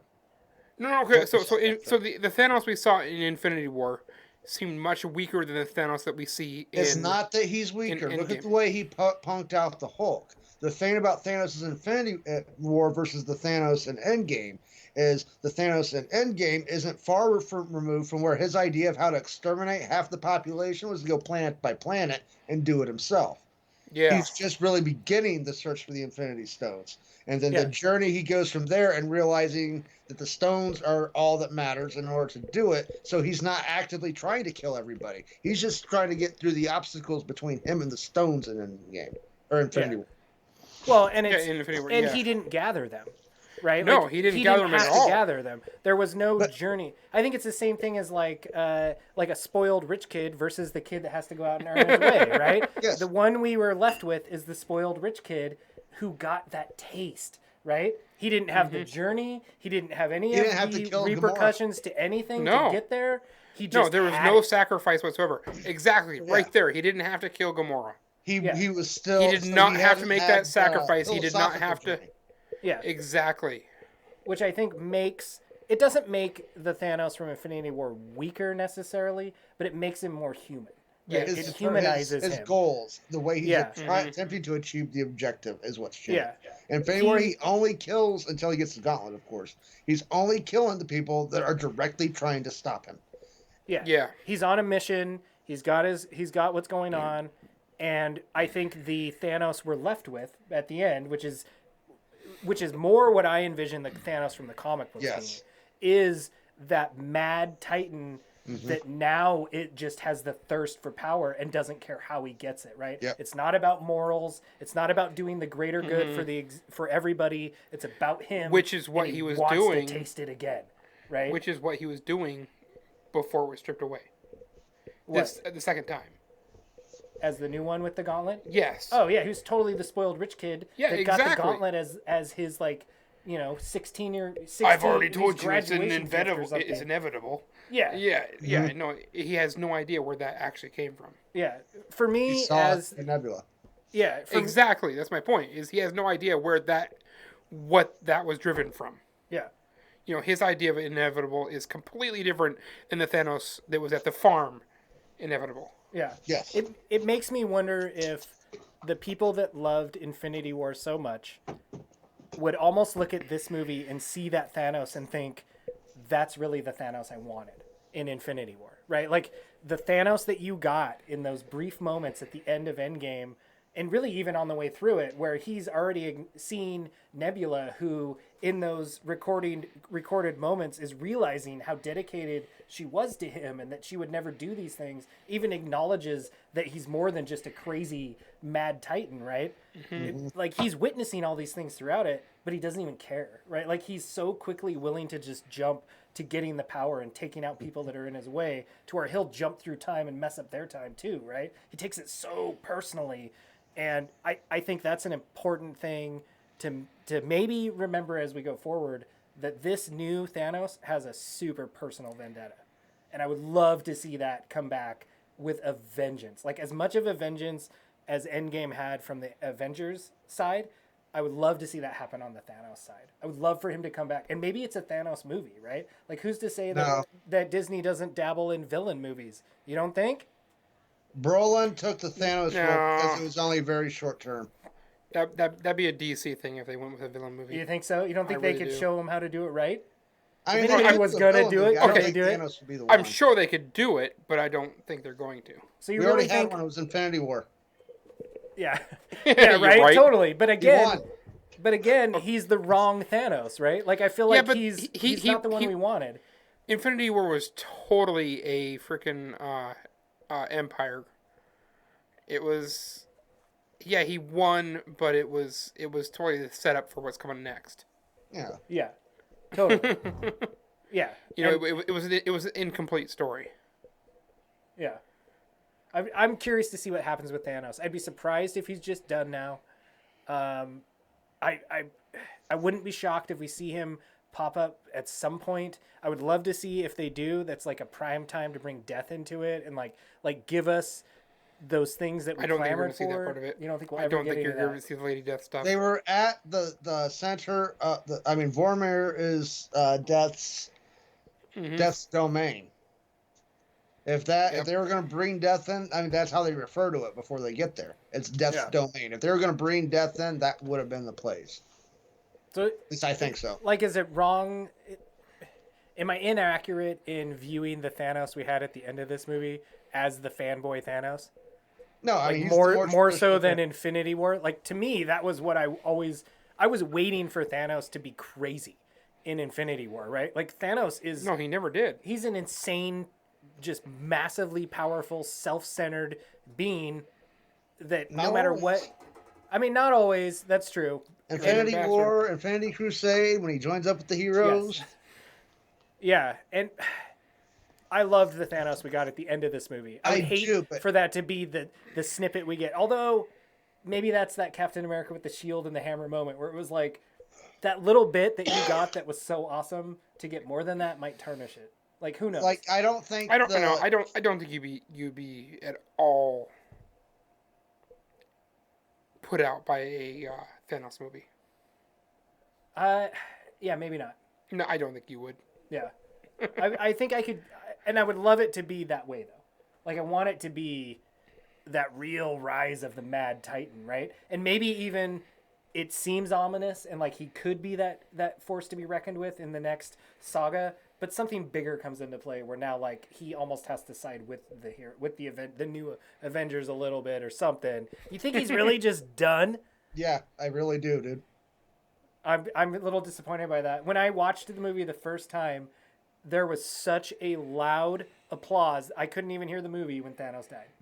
When he sat down and took, again, he got the Spider-Man moment where he got a few seconds to catch his breath and just sit there, and he slowly dusted away. The whole theater just like uproared and clapping and happy. And I remember sitting there going, but that was the Thanos I wanted. Like, I wanted to be a fanboy in that moment with everybody else that wasn't But I Infinity War. don't think Thanos from Endgame could have been the focus of Infinity War the way that Thanos was. No. It was his complexity and his complexions that made him such a compelling character. And Mad Titan Thanos doesn't have that. No, totally. I agree. But that's what I missed, right? Yes, like, that's what I wanted. I missed it too, and I would love to see more with the Mad Titan, but I mean, as sure as I am about just about anything with the MCU, which is not much. But dude, hey, I really don't we think, nailed if they some bring predictions, Thanos back, so that undermines Iron Man's sacrifice. Yeah. And I mean, I don't see a reason to. Because there's such a huge pantheon of villains that have never been tapped. Yeah. Or have been tapped inappropriately, Fox. So Thanos will at least go down as the only relevant dusted death. He at least gets that, right? The Celestials. Well, I mean, Thank the you. Who else got dusted that mattered? The Black Order? I guess. Maybe. Yeah, they didn't really matter. Without Thanos, nobody cares.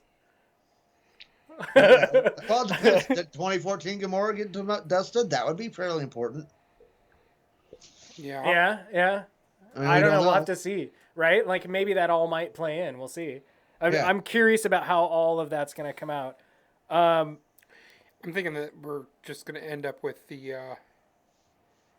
We're going to have to wait to the Disney streaming services to get that. Yeah. If we... And I'm starting a little bit. Yeah, I know. We had some beers. If we wrap it up, we're No, I haven't had we're any gonna at push all. I like don't know what 3 you're hours talking here.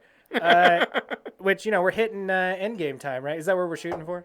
The I think the biggest question I come away with this after so completely saying thank you to Marvel and Disney and just everything that's happened throughout these 11 years. Like, oh my God, I never thought that this would happen in my lifetime, really, to be honest with you, that these things that I can tell you specific moments in like middle school and high school where I was made fun of for still enjoying superheroes, right? Where people that I knew that enjoyed them with me would come up to me and say, you're still into that? And kind of like in a mockingly way. And I have been well into my 30s, right? And to get to live this moment as an adult and experience all that, oh my God. Like, even if it ends now, to go see it 4 times. Yeah, right. Totally. Which I think is why it's been so relevant now, is because we have money now, but not a lot. But we have some. So we've already discussed my history in comics. Yeah. Yes. I wasn't allowed to enjoy comics. I had a few here and there. My introduction and path that I followed was more of the Fantastic Four. Yeah. Little bit of X-Men comics with the Wolverine after he'd had the adamantium stripped. Yes. So that's kind of where I followed in. I got into a few of those comics, but for the most part, I wasn't really allowed to spend my money on comic books. I just wasn't allowed to do it.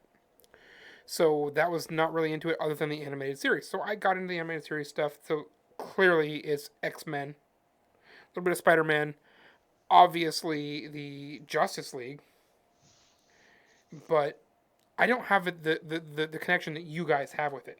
Yeah. But your guys' enthusiasm has like encouraged me to go in and dig into a little bit, find these little bits and minutiae and what's going on and what's happening here and there and whatnot. And then also I'll get on the Googles and find what's going on, see this, and like, oh, well, this goes on this, and this pertains to this over here. And this. So I found specifically the Deadpool stuff. Yeah. Is what totally dug me into that. Dude, we can't be done with Thanos. If Deadpool is going to continue in the universe, we cannot be done with Thanos. Jay, I'm for sorry. your sake, I hope you're right, because I hope you're right, really too. want to see that. Me too. Even if it's like a little. What if Thanos gets a 10-second scene, right? In some movie or something. That's all it would take. What if that's all it is, right? Like, he gets that little bit of a scene. But the problem then comes in. We're back to they have to introduce Lady Death, if that's or not. I hope they do. Death. I really hope they do. If they're going to do that. Okay, they're gonna have to introduce Death. so technically, Lady Death is a Celestial. Technically, Lady Death is a character owned by another company.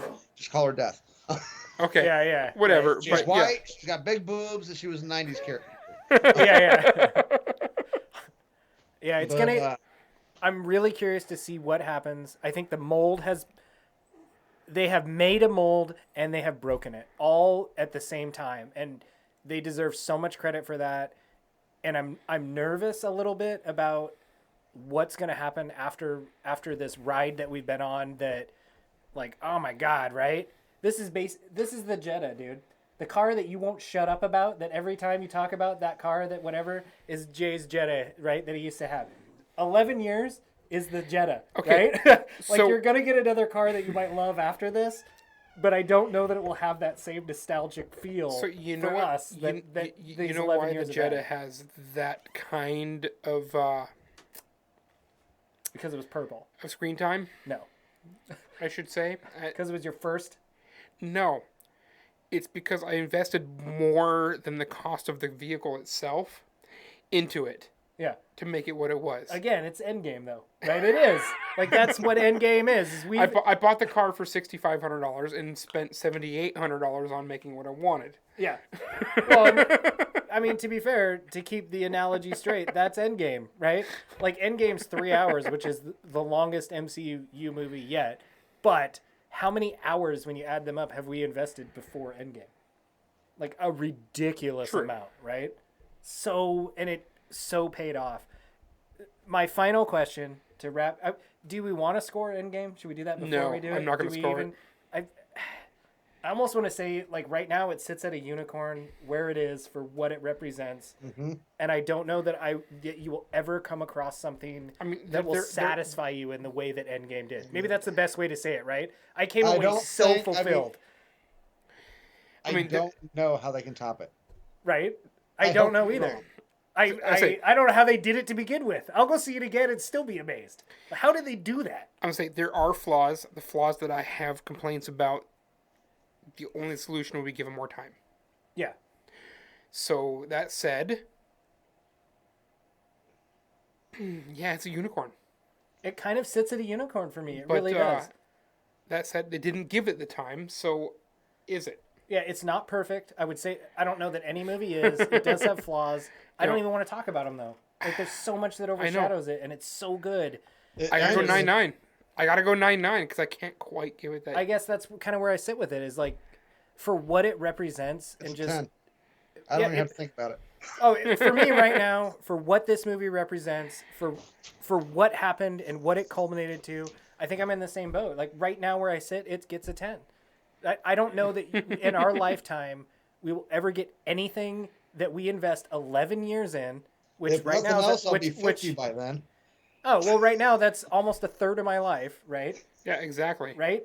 Will you invest a third of your life in anything and be that satisfied at the end of it?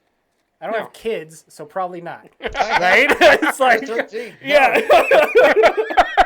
Like I don't know, man. I'm so stoked with it. I'm so sorry, amazing. Jimmy, but I don't love you this much. So that brings me, like, now that we're all like on cloud nine, just so stoked about this. That leaves me with my final question. Then, can Disney do it again? If anybody can, I think they can. Okay, first of all, not Disney, Kevin Feige. You think True. he's that integral to it? True, Oh, but yes, he is. Okay. There's not a doubt in my mind. He has full control. He maps it out. I mean, granted, there's other people that that contribute. Yeah, He is the dude who has put all this into place. It's documented. The in 2014, when he crystallized the plans for what was going to be the rest of Phase 2 and 3. He's the one who dictated that we're going to get everybody into that movie. Yeah. We're going. He pointed to a poster where I'm assuming it's Secret Wars, Avengers, something. But it was a big mess about. It was like we're doing that. Yeah. Everybody, Okay. chaos. I think if back. Disney does it again, it has to be with a fresh roster, and I don't necessarily mean with characters, but I mean as far as producers and directors and all that. Like I don't think you can keep relying on that same team that we've had. You have to bring in fresh meat, and you have to let them put their imprint on the next 11 years, right? I like the way they do it now, where as they start to like when a series will hit like its halfway point, they'll introduce like Ant-Man with a new director, and so they're constantly cycling through, and nobody outside of the Russos, nobody's sticking around too long. Yeah. Not that the Russos stuck around too long. Don't misunderstand me. But Yeah. But I mean, like even well, okay. So what you're getting at to there though is so you have Ant-Man has their directors.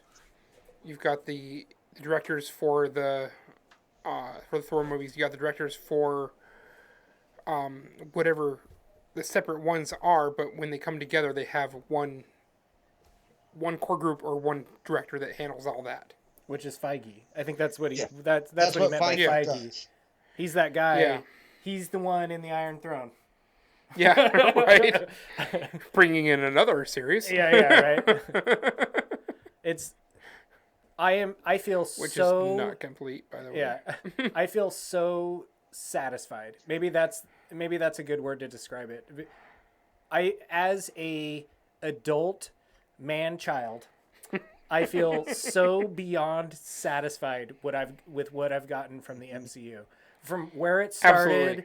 and I felt I was a little bit of rocky ground where it very first started, where it has ended, and what I've gotten and what I will get from the next third of my life by going back and enjoying these movies once again, right? Oh, yeah. It's like, oh my God, I just don't know. I don't know that I will have any nerd itch scratched that hard ever again. So you know you're going to complete whatever series it is. So the Black Widow series or the, I don't know, the Winter Soldier series. Yeah. Whatever it is. You're going to get those. You're going to complete that. You know you're going to go back and watch all this stuff. Like, so where did it tie into this? And what happened to this? And yeah, but really, even if it doesn't, this is such... But you know what's going to. I will buy the box set when it comes out that has 22 Marvel movies in it. I might buy that. And I love the idea... Okay, there's no question. I will buy that. Well, and I love the idea that it'll be tangible, right? It could be it won't $400. But you will buy the tangible set. Yes. Like, you can put it on a shelf. I would probably freaking do that. Right? It has half a gauntlet or whatever on each end that boxes it together or whatever it is. Okay, now that I would definitely spend $400 right? on. But I think that also is a testament to the end of our era, right? If you own the tangible disc set that's of exactly the 22 movies, this ends that era. Like, it's just gonna be different. It just is. That's exactly how I explained it to my dad. He's like, so what's the big deal with this? Like, this is the culmination of my childhood. Yeah. Whether it was my actual childhood or what came from my childhood and I didn't get to experience, doesn't matter. This is what was from my childhood. And this is the culmination of what mattered to my generation. Yeah. Well, that's funny because after I saw the movie, which I had to drive all over because it was sold out everywhere, even Stanwood, right, to then go see a later showing, I had to then stop by your parents' house to drop off your cousin. Is that the correct way? Whatever relation that is, extended cousin of some sort. That doesn't really, yes. Yeah, whatever. Cousin, that's all that matters right now. And your dad was there. Legal explanation is cousin, yes. And I was trying to explain to your dad, because I was still in my state of just like, oh my God, right? When I sat down and he was like, so how was the movie and this and that? And my explanation to him was, you know how you maybe have had that like favorite band of all time, right? That you've gone to see shows for, and it's been great growing with them from album to album, and they finally come out with this like final tour of whatever, and you think they're going to be old and not be able to play the songs and this and that, but they come out and just nail those hits better than you've ever heard them before, right? It was like, that was End Game. Yes. And then your dad, it was awesome because your dad followed up with, yeah, but then after that you get all these cover bands that come in and try to play those songs again, and it doesn't sound quite, and I was like, that could happen. Like, that could be totally happen, yeah. It could be cover bands now, right? Like, Black Panther and our new Guardian, like, they might not be played quite the same as those original acts, right? They might still be hits, a great analogy. I like it. I love that he just happened to say it, right? But I said, I think you nailed it. Like, you do get it. Yeah. Even though you say you don't, you do get it. They could be cover bands from now on. Yeah. I mean, this is verbatim quote. I don't fucking care about that. Yeah. That's number 2, by the way, for this episode. So we're still good. It just, I love this. I love the journey that I've had with the MCU. I've already said thanks a bunch of times, but I really genuinely it is a freaking amazing. Thank you so much to Marvel and DC for what they've done. I don't think I would have met Gary. I don't know that we would have done a podcast without it. There's so many nerdy things in my life that I don't know would have happened, right? Like, the Oracle wouldn't be on the show with us right now, maybe. The DBZ. I think the first time we actually talked was Infinity War, right? The DBZ this right after that? Maybe.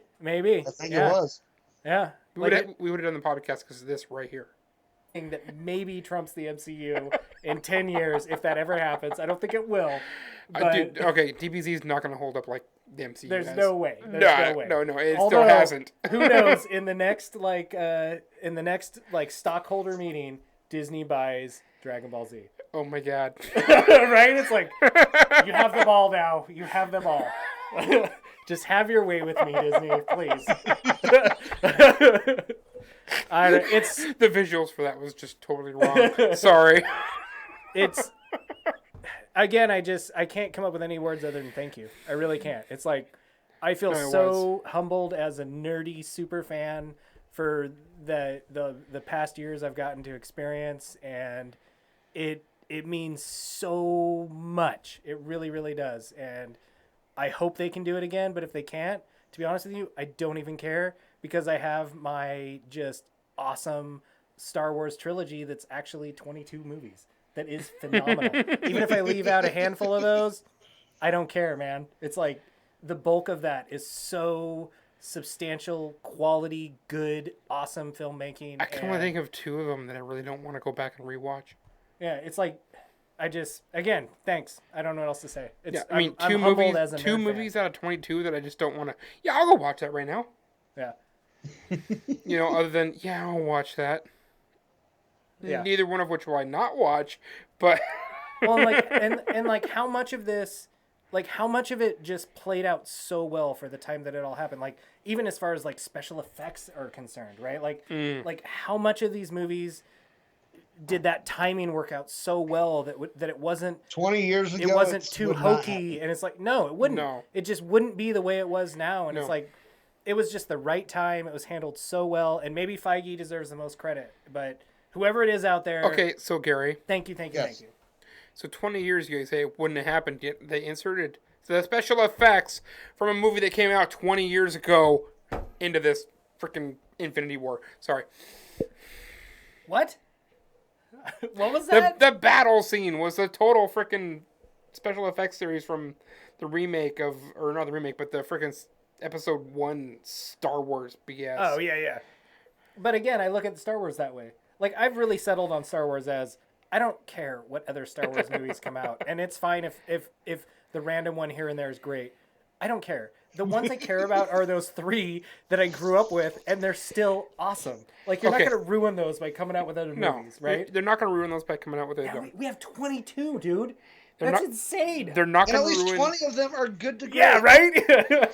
I'll not- give it 18. 18 Okay. of those are solid movies. We're done with Marvel for a second here. Those 3 are amazing. Yes. The 3 that came after it, not so amazing. But looked back on in their own light, have their qualities. They are what the MCU could have been. They are, dude. They have their qualities. And then you look back on what Disney has done since they've done it. Yes, it's pandering. Yes, it is not the best thing they could have made. But it's hitting all the right nerves they need to hit. Yes. Which means this next movie that they're coming out with has to be the best Star Wars movie they've made yet. I'm excited for it. I don't. It Think it'll be does. Endgame. I'm sorry. There's This no way never to be got me Endgame. pumped in a way that I hadn't felt for it in a while. But that trailer encompasses everything that Star Wars has been. Yes. It's amazing. And he has to go pee again. But no, dude. Okay, so that Star Wars. Okay, so that the newest Star Wars trailer, and because we're talking about Marvel stuff, so we're gonna cover Star Wars because we need to. Not because I need to. No. Okay, so first thing, goes straight to the freaking pod race scene with the speeder coming at her. Yeah. Boom. There you go.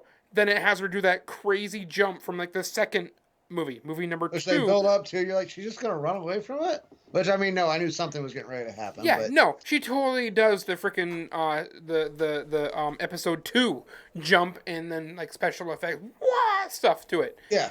And then it goes straight back to the total core Jedi stuff. It's just like, oh, I'm loving this. Dude, I am so stoked for this last movie, and I Is am the Emperor sure. actually in it? Yes, he is. Because They had the laugh is from Jedi, I believe. The laugh is from Jedi. The laugh is. Ooh, the laugh was almost. I was almost scared to say that it was a Joker laugh from Hamill. My initial reaction was, wait, is that the? Oh, that's not Joker. I know, Because but Hamill that was. talking. I know it was Hamilton, but like the initial laugh was like, "Is that Joker laugh? I don't know." But no, it is Palpatine. Well, yeah, but I And- mean, he didn't record that. That's old. That's old sound files. Yeah. So is he actually going to be in it? Or is it simply because they're going back to the Death Star for a reason? Is he just Force Ghost? Is he the clone from the books? Well, it can't be the clone from the books. They've officially said they're not part of that. bottom line, no, though. no. I understand they're not, but I mean, like they're bringing elements from the book Grand Admiral Thrawn, being a big part of Rebels. Okay, well, so Admiral Thrawn is like the one carry through because of that, and then Jade would be part of that because of that, but that's beside the point.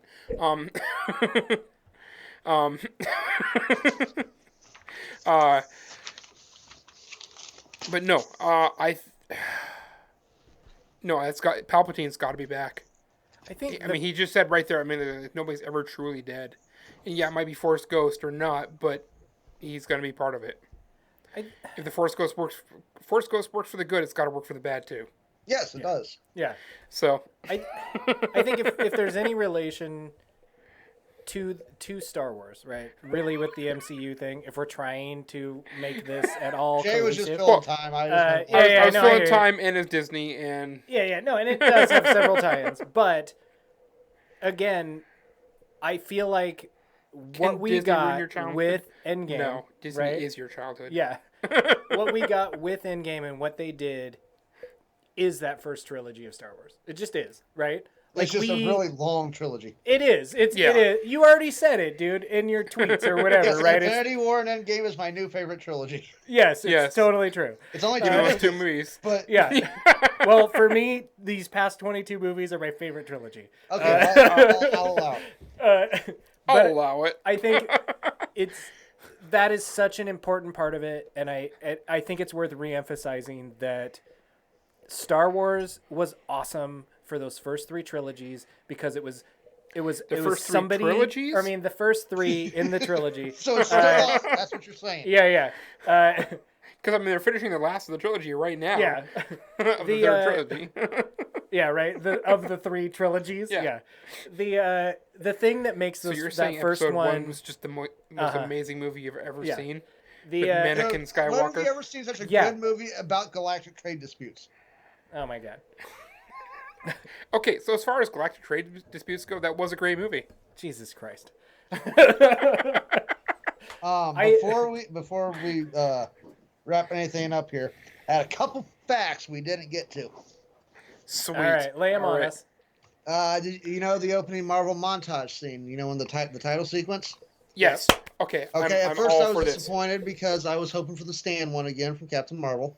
Yep. However, and at first I wrote it off as just the normal one. However, it's the footage from the older movies, but every snapped character has been removed from the scenes. I noticed that. I didn't notice that until today. Oh, nice. That was one of the first things I noticed. Stan. But I'm going to preface this by the Marvel intro scene has been something that has been a core thing that I have been pissy about since the beginning. So. Yeah. The storage locker that Ant-Man gets busted or the rat freezing from is 616, which is the universe designation for the core Marvel universe. Oh, I did not notice that. When they are brainstorming the time heist, Hulk is eating some of that Hulka burning fudge we heard about from Doctor Strange and Wong. Oh, I'd wondered that. Yeah. I did notice he was eating, and it was very obvious that he was eating ice cream, but I didn't notice what it was. In my second, I noticed it more the second burning time. Fudge. That's pretty funny. I did not notice that either. Damn it! What was it? Oh no, this wasn't a fact, but one thing we did not discuss. What do you think of Stan's final cameo? I was a little underwhelmed. What did we think of it, or what do you think is? Is that what you said? That is his final cameo. That's it. That's the last one. Yeah, that's it. I was a little wondering underwhelmed. how you felt about it. I think I'm okay with it. I think it's fine. I think it kind of sums up a lot of stuff, so that's okay.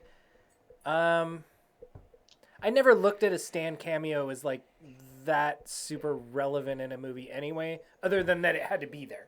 So it had to be in this movie. So at what and point what it was, I didn't really care. At what point did it have to be there? Man, I don't know.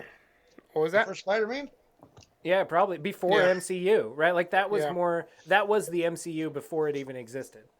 Stan. Fox and Sony had been okay. If we're going that far back, we do have to go back to Kevin Smith. Sorry. which You was just the gotta Infinity squeak War him one. in there. Yeah, he was. Yeah. I think, like, for me personally, what all of this and Endgame, I'd look it up, but my phone died. nice, what all this is going to boil down to me is I have beyond expectations, right? Like, Endgame exceeded everything I could have hoped for, and it so validated anything that I questioned for all those movies beforehand. Some of them, like Thor 2, like, maybe it didn't make that movie better, but it made that movie matter. Like, you have Yes. to add that to It's your relevance. MCU collection, right? Like, it is part of it. You can't ignore that movie now. So, like, when you look at all of that and what they've done and this huge plan that they've made, I hope Feige sticks around so he can still influence it. And my still biggest concern is that I feel like, I don't want to call it desperation, but a demand for creativity and doing something new is what spawned the MCU. And I think that came from them not having access to those heroes that we all that everybody knew without being a fan, right? Like, they made heroes that 90% of people didn't even know were out there. Now those heroes that we can't shut up about, right? But which I think is one of their biggest claims to fame. It has to be. Like, nobody knew who Iron Man was. Nobody knew who Thor was. Even Captain America. Nobody cared about these characters. And now suddenly that I'll agree that nobody might not have cared about them, but people knew who they were. they knew of them, but Yes. but they weren't the highlight characters we all If wanted to see. Bob will agree with that. Iron Man, it was he. You knew he was in a suit. You knew he drank too much. Yeah, I mean, exactly. surface Yeah. level details. Yeah, Exactly. But there you go. but they Like weren't. you said, they had to get creative with them in order, Yeah. to make us care about them. Yeah, But which I I think that can still hold true. Because well, there's like this sense of desperation that I think they had to deal with before, and I almost think now the desperation is been replaced by like pressure, and almost like assumed by the fans what you can do. Like, it's a different type of pressure. It totally is. Okay, so that said, do you think it's good because they've obviously purchased all those characters back now? It's different to make a movie. Like, when they made that first Iron Man movie, if it would have failed, Okay, that was a risk. it didn't matter. But if it failed, it didn't matter, right? yes, No. it did. They would have been bankrupt and they'd have lost everything. No, it would have made Everything enough was on money. the line in order for them to Not for keep things Disney, going. but for Marvel. yeah, Yes, for Marvel. For Marvel, yes, Yes. totally. Yeah.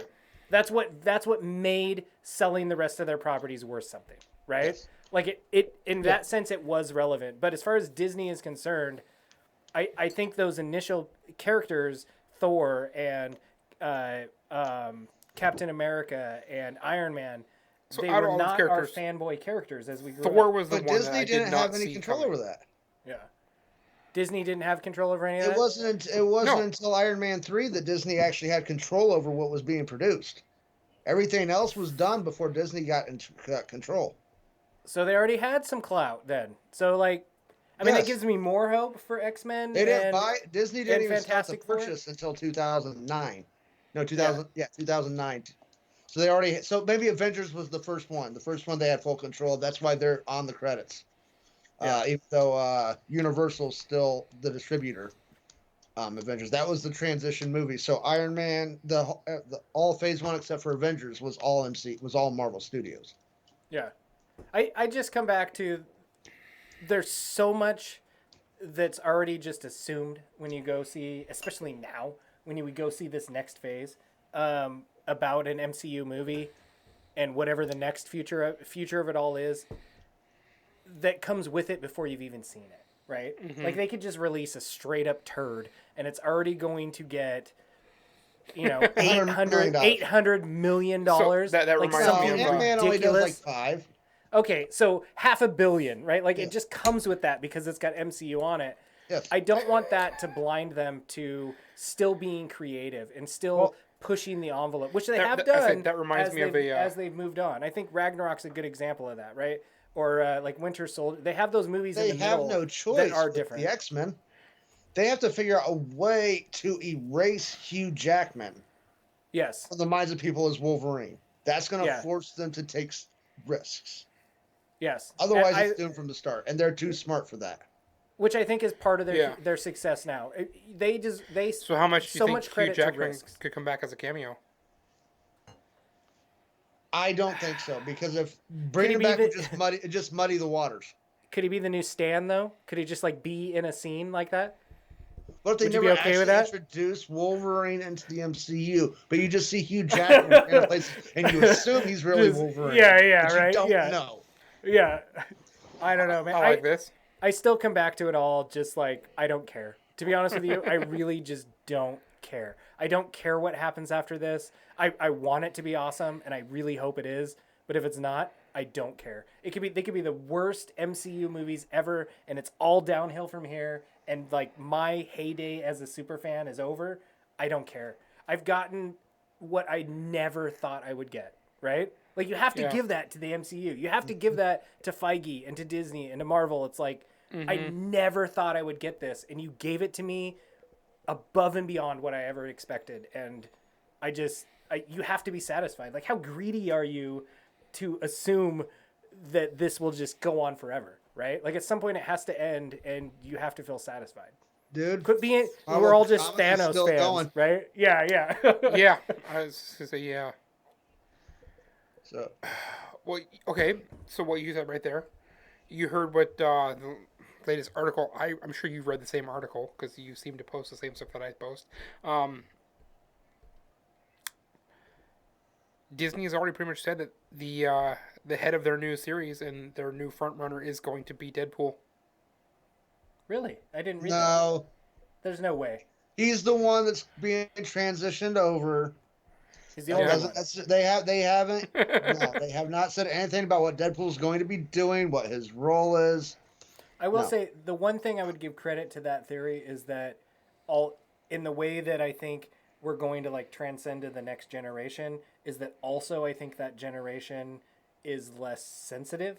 So like a rated R movie for them is not what we grew up with as a rated R movie. Okay, that's very true. I could see that being somewhat of a transition to aid in that if All right, we let's go hear. to the next Okay, Gary, generation. what do you got to say? You realize we grew up with Poltergeist as a PG movie, right? Okay, all right. So there's a diamond in every rough. So, I mean, Very that's true. not really a safe assumption to make because that Yeah, movie yeah. does not deserve a PG. Yeah, but that's like think about it offensive, right? Like we're just blatantly offensive now in a rated Oh, R yeah. movie. There's a big difference. Yeah. Well, everything moves so fast. We That'll don't be have their time new to be thing. subtle. Yeah. Yeah. That'll be their new thing. They'll find ways to be Okay, creative, that more goes back to creative what ways. I've said in many movies. This was one of my favorite movies ever. You know, is Endgame? the Yeah. okay, fair, very fair. But no, I'm talking about the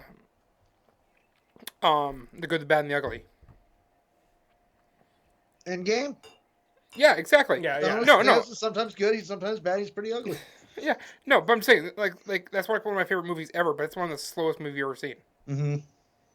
You know, there's a 4-minute scene where there's people just staring at each other. Seriously, there is. Yeah. The very beginning of the movie, 4 minutes, two guys just staring each other down for 4 minutes. Yeah. My screen's frozen again. It looks like you and Marcus are doing that right now. Yeah, exactly. Yeah. You know, but this happened in actual footage. Yeah. You know, and that just illustrates the changing of the times, I like that he just keeps feeding me beers. right? Although you have quite the stack over there. You I done don't know what you're good. talking about.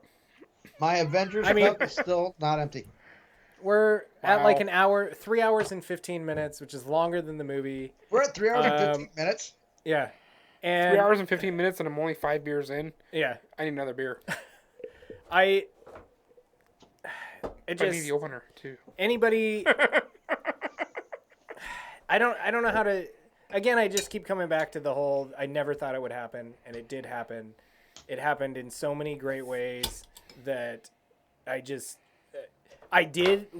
we blatantly did talk about it in our pregame show that we thought they would happen and they did the way we said, but I don't care. It was still I just giggled and laughed and I cried and it was like Well, they delivered. I don't in a care way- what anybody says. I've never grown up, dude. This whole past 11 years has validated how relevant Everything. it is. It has validated how relevant it is to hold on to Look those at things just that pop when you were culture younger everywhere, that, dude. that We've were already been awesome. validated. It's true. Sorry, what was that? I said, look at pop culture in general. We've been validated yeah. for a while. No kidding. Yeah. I mean, not me, but people. But this really feels like it. Like I want to say, Endgame represents more than just a superhero movie in so many ways, and part of that is the acting. Like these actors in this movie were visibly broken up in those scenes, like for real. No, clearly, right? Like clearly, this was them investing so much of themselves in 11 years, right? It really was. And maybe it wasn't that in the beginning, but by the end it was, because at least I want to believe that anyway, right? Like I haven't talked to any of them I don't know personally, but that came across on the screen. Like this is quality acting that happened in this movie, and it was real for them as it was for us watching it. It's amazing. Okay, so even if that wasn't the case, dude, that just speaks volumes to their acting. That's even also more. very true. Yes. If that isn't like, what happened, if that's the case, that was the best casting you ever did, because that person can act their ass off. Yes, because I bought it, right? I totally did. I have nothing but good things to say, man. Anything that's not is so minor. I can't wait to go back and watch all 22 movies again and again and again. I'm so glad that it is digital or it's a disc or something, because I would ruin the hell out of that VHS. Yes. Right? Like thing would be ruined, man. Dude, that's why we discussed it. That's why I have everything digitally so the kids can't ruin it. But neither can I by watching it repeatedly. I've never worn out a disc. I don't think I've worn out some VHS, but yeah. This was so fun. I enjoy the journey. I enjoy what we did along the way. Wearing it out, Superman, Batman, Top Gun, obviously. Yeah. Voltron for me. So it's terrible that so many of the VHSs I ruined were home recordings, like off the TV. Okay. Right? Of those, the home recording was the Superman. Okay. Yeah. Like those are the ones I ruined because we couldn't afford a VHS of something, right? Yep. But once we got a VCR, I recorded everything. And and I ruined all those tapes, man. And I would have done that with this, and it's so cool. It really, really is. I'm so satisfied. I never thought I'd be as satisfied as I was. It feels good to be able to say that. It's awesome. It's great, man. I'm so stoked. I don't care. I guess that's where I end with this whole thing. Yeah. I'm so stoked. I don't even care. I don't care what happens after this. It's so awesome. I do care. I want to see Spider-Man. I say I do care. I also do. I want it to be good. Ideally, I want it to be good. I say I do care because I want to care about the rest of what happens. Yeah. And that's how I want to care. It's not that I care about what happens. It's that I want to care about it. Yeah. And I want them to create that for me. Yeah. I totally agree with that. And I do care. I say that very just willy-nilly. But at the same time, but yes, I'm so I am very satisfied. humbled and happy with what's happened. Yeah. In ways I just didn't think it would happen. It's so cool. I didn't think it would happen. And that since can't I was happen on screen. Yeah. I didn't think what we all experienced with all this would have ever happened since I was 10 years old. Right? Oh no. Yeah, this no has been way. really since then. So this is the type of things I would dream of when I was a child. Oh, totally, Yeah, right? especially The overly complicated arcade games I always thought we would one day get, but didn't rationalize. This at least we did. And it lived up to everything I could have wanted.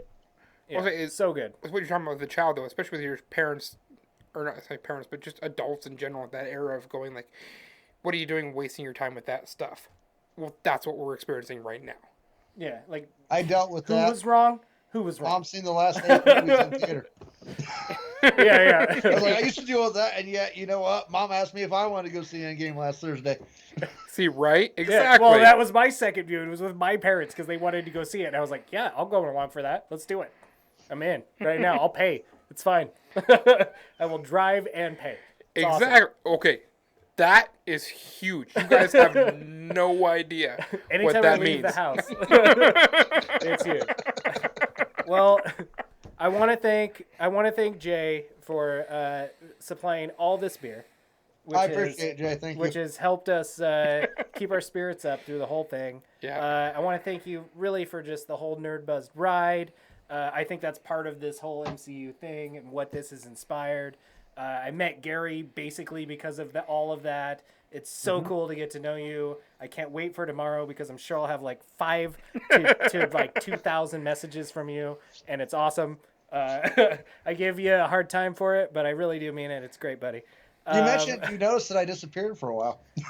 Yeah, right. I thought you got dusted, man.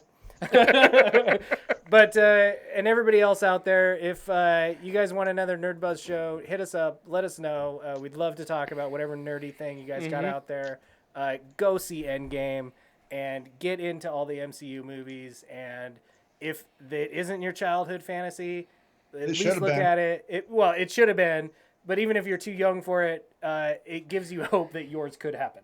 Yeah. Right? Like, totally. It totally does. It makes the anything possible, really, is how I look at it. Mm-hmm. I had this realization today. My children have never known a world without Robert Downey Jr. as Tony Stark. Oh, yeah. That's how my nephews are, too. Exactly. At 12 years old. Like, wow. Yeah. It's crazy.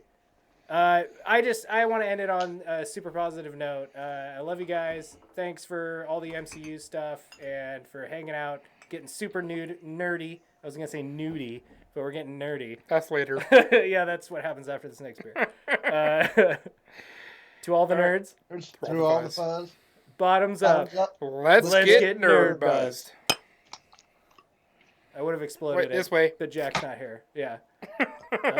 What? Oh. Okay, wait. Whoa, right here. There we go. Oh, no, wrong one. Wait. Way to go, Jack. Wrong Marcus. There we go. Beer.